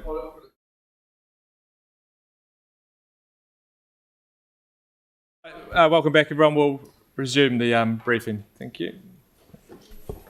Thanks, Councillor. Okay, well, I'll start off where we left off, but don't worry, I will circle back at the end with a summary of where we've come from, and you'll see the total picture on one of the end slides.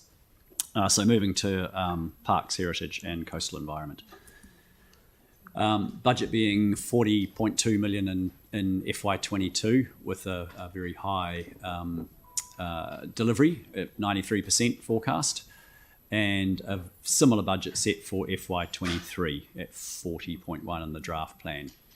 Now 38% to that is in flight, and we'll talk a little bit more about how to get that conversion from some of the earlier phases of design and concept as it's shown there, which is quite a large figure relative to the other service areas we looked at.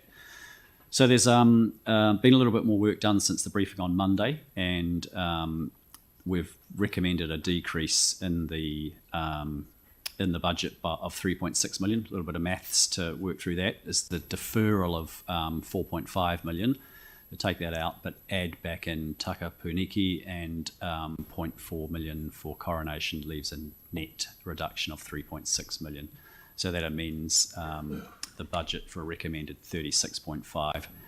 I might ask Andrew Rutledge at this point to just talk a little bit more about the content of those deferrals. That was one of the specific questions from Monday's briefing. So, Andrew, are you able to elaborate on that, please? Thanks very much. I mentioned the rephasing of some of the ORAC work. So there's there's about 6 or 7 projects. So rephasing about 2.5 mil of ORAC, rephasing based on the PM's most recent forecast, 726, about 750,000 on Akaroa Wharf, 500,000 on Cunningham House. So we're just rephasing these to when the actual builds are going to happen. There's a smaller amount, 316k on the Botanic Gardens access and car park development. That may or may not proceed. It may actually convert. The guys are exploring how to do better tree protection with the existing car park. So it's not ready to deliver. And there's a little bit more in the Botanic Gardens around services renewal. It kind of relates to lining that up for Cunningham House as well. And there's the Port Levy toilet block renewal. It's only 60k in the next year. There's been quite a lot of work and engagement done with Mana Whenua over there. But Mana Whenua have sort of asked for a bit of a pause to reconsider the location. So it's just not quite ready to go into flight. So that's the 4.5 million that's being rephased. Thanks, Andrew. So very similar levels between FY22 and 23 with those minor amendments. And as we've reported earlier, the team's put in a number of things in place around sort of project management systems and governance processes with resourcing to really drive that delivery. And just looking through these next 3 or 4 slides on the feedback from the hearings, the Takapuniki one is the plus 500,000, which we've referred to just now. Otherwise, the LTP provisions remain 48 in 23 and 400 in 24, I'm guessing that is. And then it just says FY2. Paul will just check that for me. I'm pretty sure it's 24. In Coronation Reserve, the additional 400,000. The number 33, Rahwiti, and the balance, Naval Point, Templeton Playground, and the biodiversity one are all nil impact. And the last one, tree canopies, nil impact with provisions already spread through the LTP as written down on those slides. So that's the Parks and Heritage service area. Councillor Davidson. Thank you. Is there any questions, Yanni? Do we need a formal resolution to seek or to lodge a report for Takapuniki Reserve to become a reserve of national significance? And do we need a budget attached to it to develop the proposal? I'm just increasing. I mean, this was kind of one of the questions raised during the hearing, is that it needs to be elevated up from a local project to a project of national significance. I think I've also put through a question whether we've applied for any funding from central government for the money that they're putting in to support Māori culture in Matariki. There's a tourism fund. I guess I'm just trying to, like, given the significance of the site, to me it just still feels like it's undervalued. And I just think we need to kind of show or take steps to kind of just to elevate it. Andrew, do you have a response to any of those? Look, yeah, I mean, it's a good notion. Obviously, we can't deal with this in the time frame we have for the annual plan, but there's no reason why we can't call for more information to be brought back to council. We're going to need a multi-pronged approach, and there'll be some engagement required at the ground, well above, officer level. So, yep, there's nothing wrong with asking for a report on a comprehensive approach to all of these issues that have been raised. Yeah. Not just the actual funding of the development works, but also, achievement of national significance. Well, there's a number of elements here, like for those of us who are familiar with it, who've been on different hearings and stuff, like, there's the Red House, there's the barracks, there's the Britomart right next door, which was again one of the other submitters raised the concern, and it almost like it needs to be put together as a significant cultural package and then elevated with... I don't disagree, and they've taken the notes down. I think whatever we do in this space, we need to do in partnership with Mana Whenua. That was the question I asked of them, and they said yes, we would welcome. Yeah, but Andrew said he's noted it down, and we can get further advice. And it's not for this annual plan. Thanks, Gianni. I don't want elected members to find themselves slightly caught between two things on the annual plan day, because I think it's crucial, Andrew, that I would suggest you might want to ask that it's a joint report back from council and the Runanga in terms of advice to council in relation to all of that, rather than just a council advice. Yeah? Yep. Because I suspect they will want to take a perspective around the reserve, which will be the pros and cons of it being national versus local control by the Runanga themselves. Completely. So I just think we need to be sensitive to that, right? Yeah. I agree. Celeste. Andrew, sorry if I've missed the detail. Can you just tell me what the rephased work will be for the OARC? Because I wasn't clear on that. The detail about the deferral? On the OARC. Of the ORAC. So the budget was put in obviously at the long-term plan, and it was anticipating, I guess, that would be a bit further ahead than we are now. There's still plenty of money left in next year to continue works.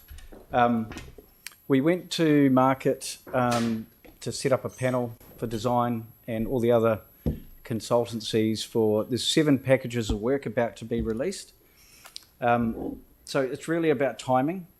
I guess, fortunately, that package received a very high level of interest in terms of tenderers, and it took some months. It took 5 or 6 months to get through the responses, the significant tags and the legal processes to get to this point. So we're about to release those all those packages of work now. So it's just rephasing effectively. And just more specifically, any of the sort of, because we've got the recreational cycleways that are supposed to be rolling out over a few years, are any of those going to be delayed in terms of the City to Sea pathway?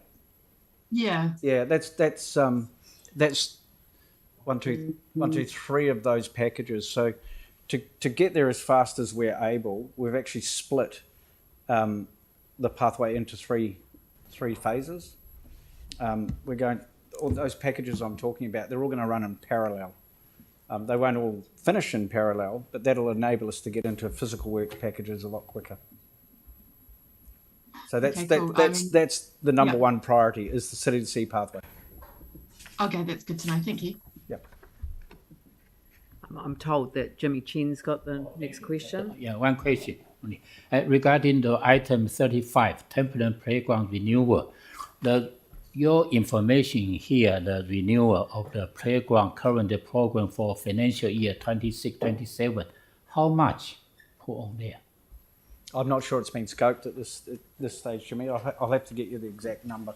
Sorry, I don't Yeah, have it in my mind. I couldn't see the number Pardon? as well. I couldn't see the number as well. You can't see the number. It'll be sitting in a program. Yes. You know, it's that long. I'll have to dig that number out. So just to be clear, there's I renewal want to funds. secure, we Yeah. have budget on the even Yeah. the 26 or 27 Yeah. because community particular concern with this Yep. one. So we can share that information. Okay. Yep. Okay. So I'm thank happy you. to share that. Perhaps to the community board might be the best place for that. Okay. Yep. Okay. Thank you. Yanni? I think a number of us, well, I mean, maybe it's just me, but that whole renewals, we just need visibility for the community around the ones we agreed as part of the LGP to consider, so that we can show clearly to the community. Like I've put in Cutler again, and I know there was other ones that people raised previously. So I just don't know how we explain to people how we've considered each of those and made a decision either not to progress or take it out of a program budget in some year going forward.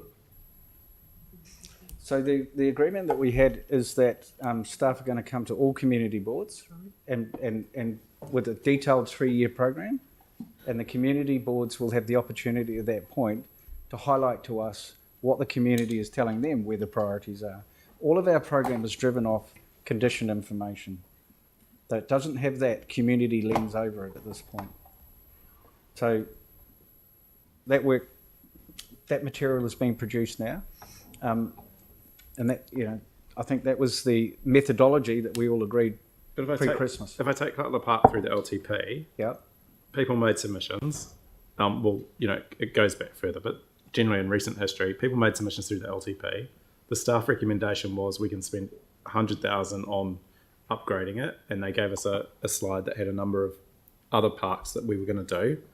Then that got overturned at, I think, one of these feedback sessions with councillors, and then the decision was not to progress that as part of the LTP, but to reconsider all of those ones that were listed as part of that draft annual plan.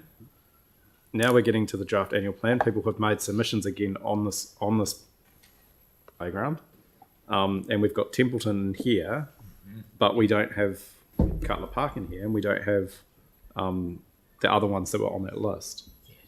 So the ones that weren't part of this, the ones that were on the LTP decision, they were all presented to the early workshops before Christmas.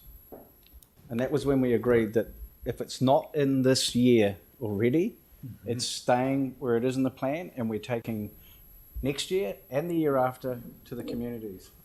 I think Peter can probably help me out here. Clear. Templeton received probably one of the highest number of responses in terms of submissions. So there was a very high level. It didn't come from community board. It came from 6 or 7 members of the public. And that's probably why this one floated into the conversation to be relooked at. But the outcome is the same. We're sticking to the plan. So And the Cutler, individual there was a response provided. Yeah. Well, you're going to look at doing some program level work. Yeah, to the improve rangers drainage. have been working closely with the local residents. It's not being ignored. We need to be clear about that. Staff are working quite closely with those residents on their needs. All right. So that's the questions on these ones. So moving along. Oh, sorry, the tree one as well. I put the question in. I've sent the advice through about getting some tree pits. I don't know if that's been updated. Sorry. Yep. So Toby Chapman, the city arborist, has given me a couple of responses. And also, I'll just be quiet. But just I can either share those offline but if everyone wants the response now, that's fine. I'll just get the right emails up. Sorry. And I think we also asked for an update on the urban forest plan, what the time frame is. Yes, and the memo is being released, I believe. In fact, Toby's just chasing that. It's popped up. Yep. So you'll see that in due course. So in terms of the previous matter that you raised, Yanni, about perhaps putting money on for trees and pits. So Toby's response is the references were really just examples, and his advice still is he was trying to provide examples of how we could do improvement, but he concluded in that presentation that hold off on the budget increase until the plan is in place. Otherwise, it's just random expenditure with no defined outcome. Losing trees, and we're getting residents making submissions through this process to do more. So I'd rather tag some money in this plan so that when that plan is done, then we can actually get on and do stuff rather than wait another 12 months and say, well, we've got no budget, so then we need to wait even further. It's not really a question for me. No, it's not, and but it is an issue that that all of the councillors are concerned about in terms of the trees. And I think I raised this the other day in relation to sort of conversations that that we've been having about how do we allow the community to identify trees that they wish to see protected, on private property, which is something we can't do. John Higgins has provided me some advice on that I can share on the private tree protection. Something I should have mentioned earlier that just so councillors are aware, trees that come through our tree nursery have a 2-year lead-in time. So you've got to be mindful of that as well. You can't just suddenly massively increase the number of trees you want to plant. Because there's literally not that many trees around between our nursery, Trees for Canterbury, and some of the other nurseries. And significant increase in plantings for other purposes as well. Yes. So, there is a lot of pressure on our tree And that's stock. why we're sort of pleading, and we understand the frustration about the delivery of the plan, but we're pleading to wait for the plan so you can consider it, the public can consider it, and that understand why we want to invest significantly in that area.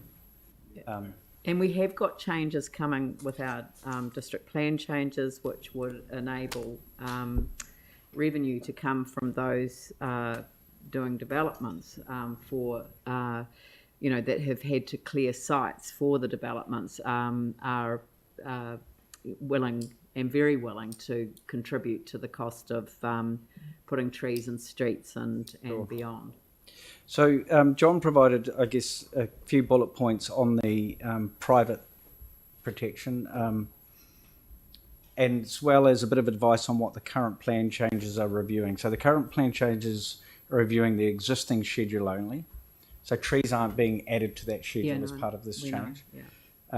His unit does have a plan change related to trees on the plan change priority list.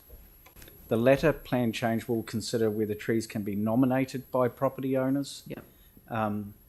He refers to the meeting that you had, Leanne, with Minister Parker about a streamlined approach. Now, his advice there is a streamlined approach would require legislative change. Yes. So it's not all in our hands. That was the minister. The minister was indicating to us that they are very willing to have that conversation. Yep. So I think that providing us with advice that we can then share with the minister about the nature of the changes that we'd like to make. Yes. And also, I think to get a reaction from our public. And perhaps the urban forest policy is the way to do this. Yep, but invite people through that process to tell us whether they have trees on private land that they would want to be considered through a fast track process if we were able to deliver it. Yep. Yep. And that's the tool, and that's where the criteria would be well defined and established. Yep. Okay. All right. So that's these ones. So we move on to the service area discussion, digital facilities and other. Yep, just picking up that last category. So just got this one slide here, budget of 42 with a forecast delivery at 80% and a draft budget of 45.3 recommended to be retained going forward.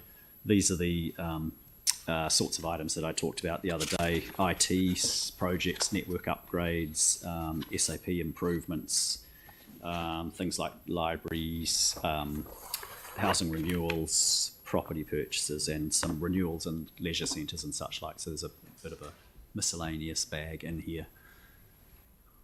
So that's the only slide I've got on digital and facilities. It's a retained position. Yep. Okay. Yep. Next one. Our next one's just a very quick overview and reminder of these two significant ones, Te Kaha and Parakiori.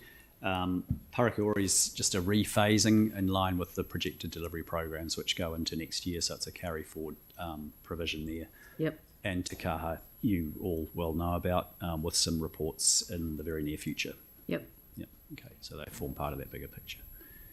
Then the summary. So taking you to the summary and just circling back to where we began, the left-hand columns, the draft annual plan, proposed changes down the middle, and the recommended position. So with transport, no change, having heard about that this morning, including from Lynette, the Three Waters, the 190 position, with Helen's assurances around delivery. The slight adjustment sitting around the Performing Arts Centre, being a deferral there to reduce to 53.9, and Parks and Heritage we've just heard from with those the carry forward, but the adding in of Takapuniki and the Coronation Reserve for 36.5 and retained for digital. So that leaves a total recommended position for those groups of 484.8 million. Yep. Peter's just got a closing bit after Andrew's finished. Yep. And I'm still very keen for you to actually focus on these summary issues. Yeah. Specifically, because the last one is one that councillors need to just focus their attention on. Yeah, yeah. So wrapping up, just talking through this, the carry forward currently estimated at 127. That's spread across the beyond the current LTP years and 25 to 31. That was the colourful vertical bar chart you saw before. Do remember that existing in-flight projects remain committed and pipeline priorities remain the same as well. They remain unchanged, albeit we're going to get some domino effect and knock on across future financial years. So the proposed budget 484.8 with those adjustments we've outlined. In LTP 2024, there will be a necessity to do a more fundamental reassessment of the priorities and the rephasing of projects, but that comes in that process. Mm-hmm. And when we adopt the FY23 plan, I think this is an important point, speaking to some of the councillors' questions as well, we need to do a more detailed phasing to incorporate that feedback and just give that greater visibility across particular programs of work, which we've had a few questions around, just to get that visibility of specific projects in renewal programs and to see that prioritisation. And yeah, at a program management office level, there are and remain a number of risks, not least the things like COVID and the consequential supply chain issues, geopolitical instability, resourcing and competition for staff and resources, and the obvious inflationary pressures that we're all experiencing at the moment. So they're risks very much sort of beyond our control that we have to continue to work with and manage within.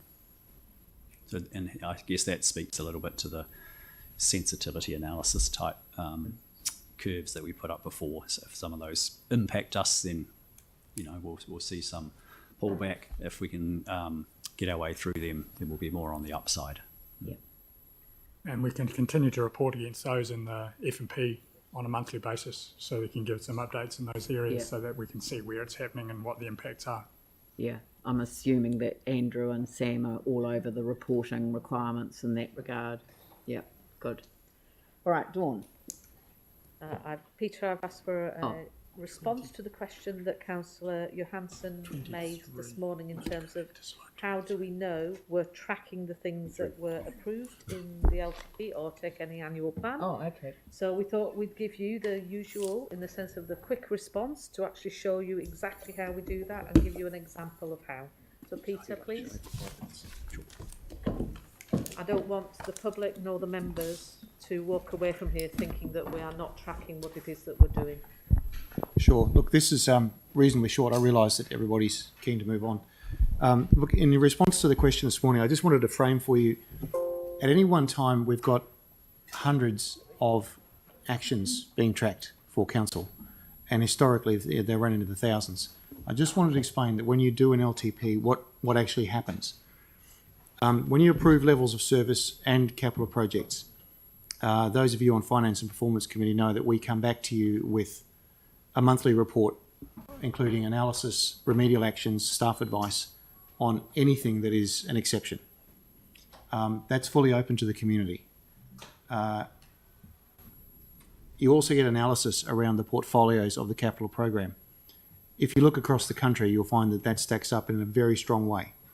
Most councils only report quarterly. Most councils don't report on exceptions.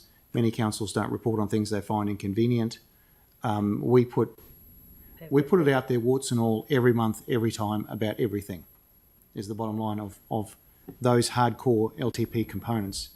But in terms of the processes that you might request during an LTP, like information or some process that's not a level of service or a project, those are rounded up if they're agreed.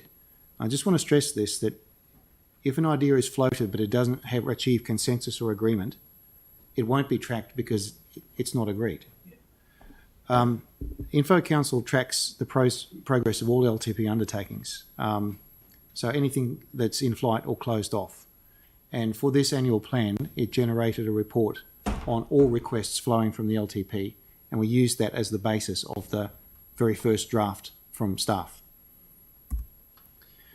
When it comes to things that are made in committees or council after the LTP, so ad hoc but not in a bad way, every single action item that's agreed, whether it's a council or a committee or a board, so we're talking hundreds and hundreds here, is given to an accountable officer, and that's tracked on the Info Council platform. They have a deadline to report back. They get reminders from senior staff and general managers, and we come back to you every month on Big Tin Can to say, this is what's still open, this is what's closed, this is what staff have said, this is what we're still chasing. So there's an example. You may not have seen inside, but that's the level of detail that we track. This is a board. There's four action items out of there. They're all tracked, and that goes down to, in this case, individual officer, when it's due, was it completed, who did it, what were their comments. So, and lastly, of course, the annual plan requests. We're facing about 114 at the moment, if no more come in. The vast majority of those have got staff advice and recommendations, and have already come back to councillors. There's a small number outstanding that might need more detail. The main constraint here is not actually systems or processes, because ours will stack with anything in the country. It's staff resources and continuing requests are the origin of those 10 that are yet to be landed. So I just wanted to kind of circle back and be clear about what we have in place to make sure that when something's raised as a formal decision, the rigour and assurance around how we deal with that. Now, it's possible in any large information system that something might go to the wrong person, or that someone might have COVID and not answer in time. But by and large, at a audit and risk level, the processes are there and they're very solid. If something isn't, and acknowledging that there's thousands of these things, if something isn't, just raise it with us and we'll go track it down, because we can. So I just wanted to put some assurance around how that works. So just circling back then to the one that Yanni raised, just as an example, it's a resolution carried at the LTP to be forwarded to the annual plan. Where is that daylighted in the public reporting on the annual plan? I don't think it's tagged in the public reporting on the annual plan because it's not a deliverable in terms of a deliverable to the community. It's a process. It's a request. So, but if it was to have a report prepared for consideration in the annual plan, how would that be daylighted in the annual plan reporting process? Okay, there isn't really a reporting process for drafting an annual plan. There's the staff recommendations to you, yeah, and it should be part of that. Right. So, but that's a physical report. Yes, it's the presentations that you received for the draft should have incorporated all of those things that were rounded up in Info Council. If something wasn't, then all you have to do is raise it and say where did it go. But as I said, everything that was minuted during the LTP development was rounded up. If it was tagged, this is for the annual plan, was rounded up, a report generated from Info Council, and that was given to staff to say, this is where you build from. Right. But it's not reported per se, it just goes into the development of the draft. Yeah, well, maybe that's the sort of kind of the little issue that perhaps we'll take offline and explore a little bit further, because I just wonder whether if there's a specific, paragraph that says here are the things that were referred to this plan from the LTP or from the last annual plan, depending on which one you're referring to, and then just I mean even a paragraph that noted that, and then how each was going to be dealt with. It's just look, it's been an iterative process. This is so much better than it was when I arrived. And every sort of kind of step along the way has been a valuable contribution to a much better whole that we see today. So I'll take it offline because I don't really want to have a debate about something that I'm ill-equipped to have. The early presentations on the draft annual plan late last year did refer to that roundup, but they didn't specifically identify things line by line. So no. Okay, but anyway, we'll, I'm not being critical at all. I'm just saying that in terms of the public-facing response to questions that the councillors have raised, so that's all right. So that is everything. Back to Dawn. Did you want to address anything, Helen? Oh.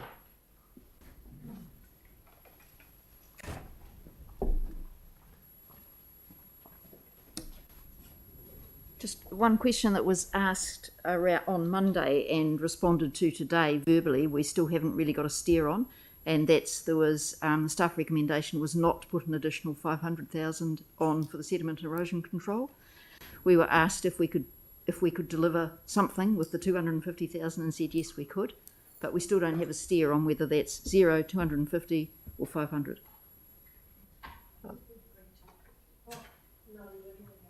There was a roundabout discussion, so it's just to give staff a steer on where we are. I was advised once I had the morning tea break that the councillors had generally given a steer to go with the 250 on Monday, but am I hearing that right? Yeah, 250 I think was my compromise suggestion on Monday, and we took guidance that generally there was comfort with that, and I think that's probably as clear as I can be about it, but so that was where I felt it landed. So we'll update for the 250? Yeah. Thank you. Okay. Thank you. Dawn. Thank you, Mayor. You've seen the timetable. We will be heading towards the final report and the public discussion in council. My simple plea to you is this. Besides saying thank you for your attention and feedback to my officers today, every part of that helps us build a comprehensive annual plan report. But we really do need your amendments by Sunday, the 29th of May. That is the cut-off date, elected members. So please will you ensure you can deliver that for us, and then we can give you the proper, well-considered advice for you to be able to debate in June. And my CFO is back. Leah. I just wanted to update, just to give you the heads up. So OCR's moved up today. 50 basis points, which was expected. What isn't expected was the forecast increase of the peak over the short term. So we may need to adjust some of our interest numbers. I'm just giving you the heads up. Okay, we'll deal with that in briefing next week then. Correct, but I just wanted you to know today that hot off the press, but this is the dynamic we're working with. Yeah. Okay. Very agile team preparing the annual plan. Thank you, members. Thank you, staff. Thank you very much. All right. Right. Sorry, I should really get my thing out. I do apologise. Kia whakaarea te tapo, kia wātea ai te ara, kia turuki whakataha ai, kia turuki whakataha ai. Homie hui e, tai kie. Declare the meeting closed. Thank you.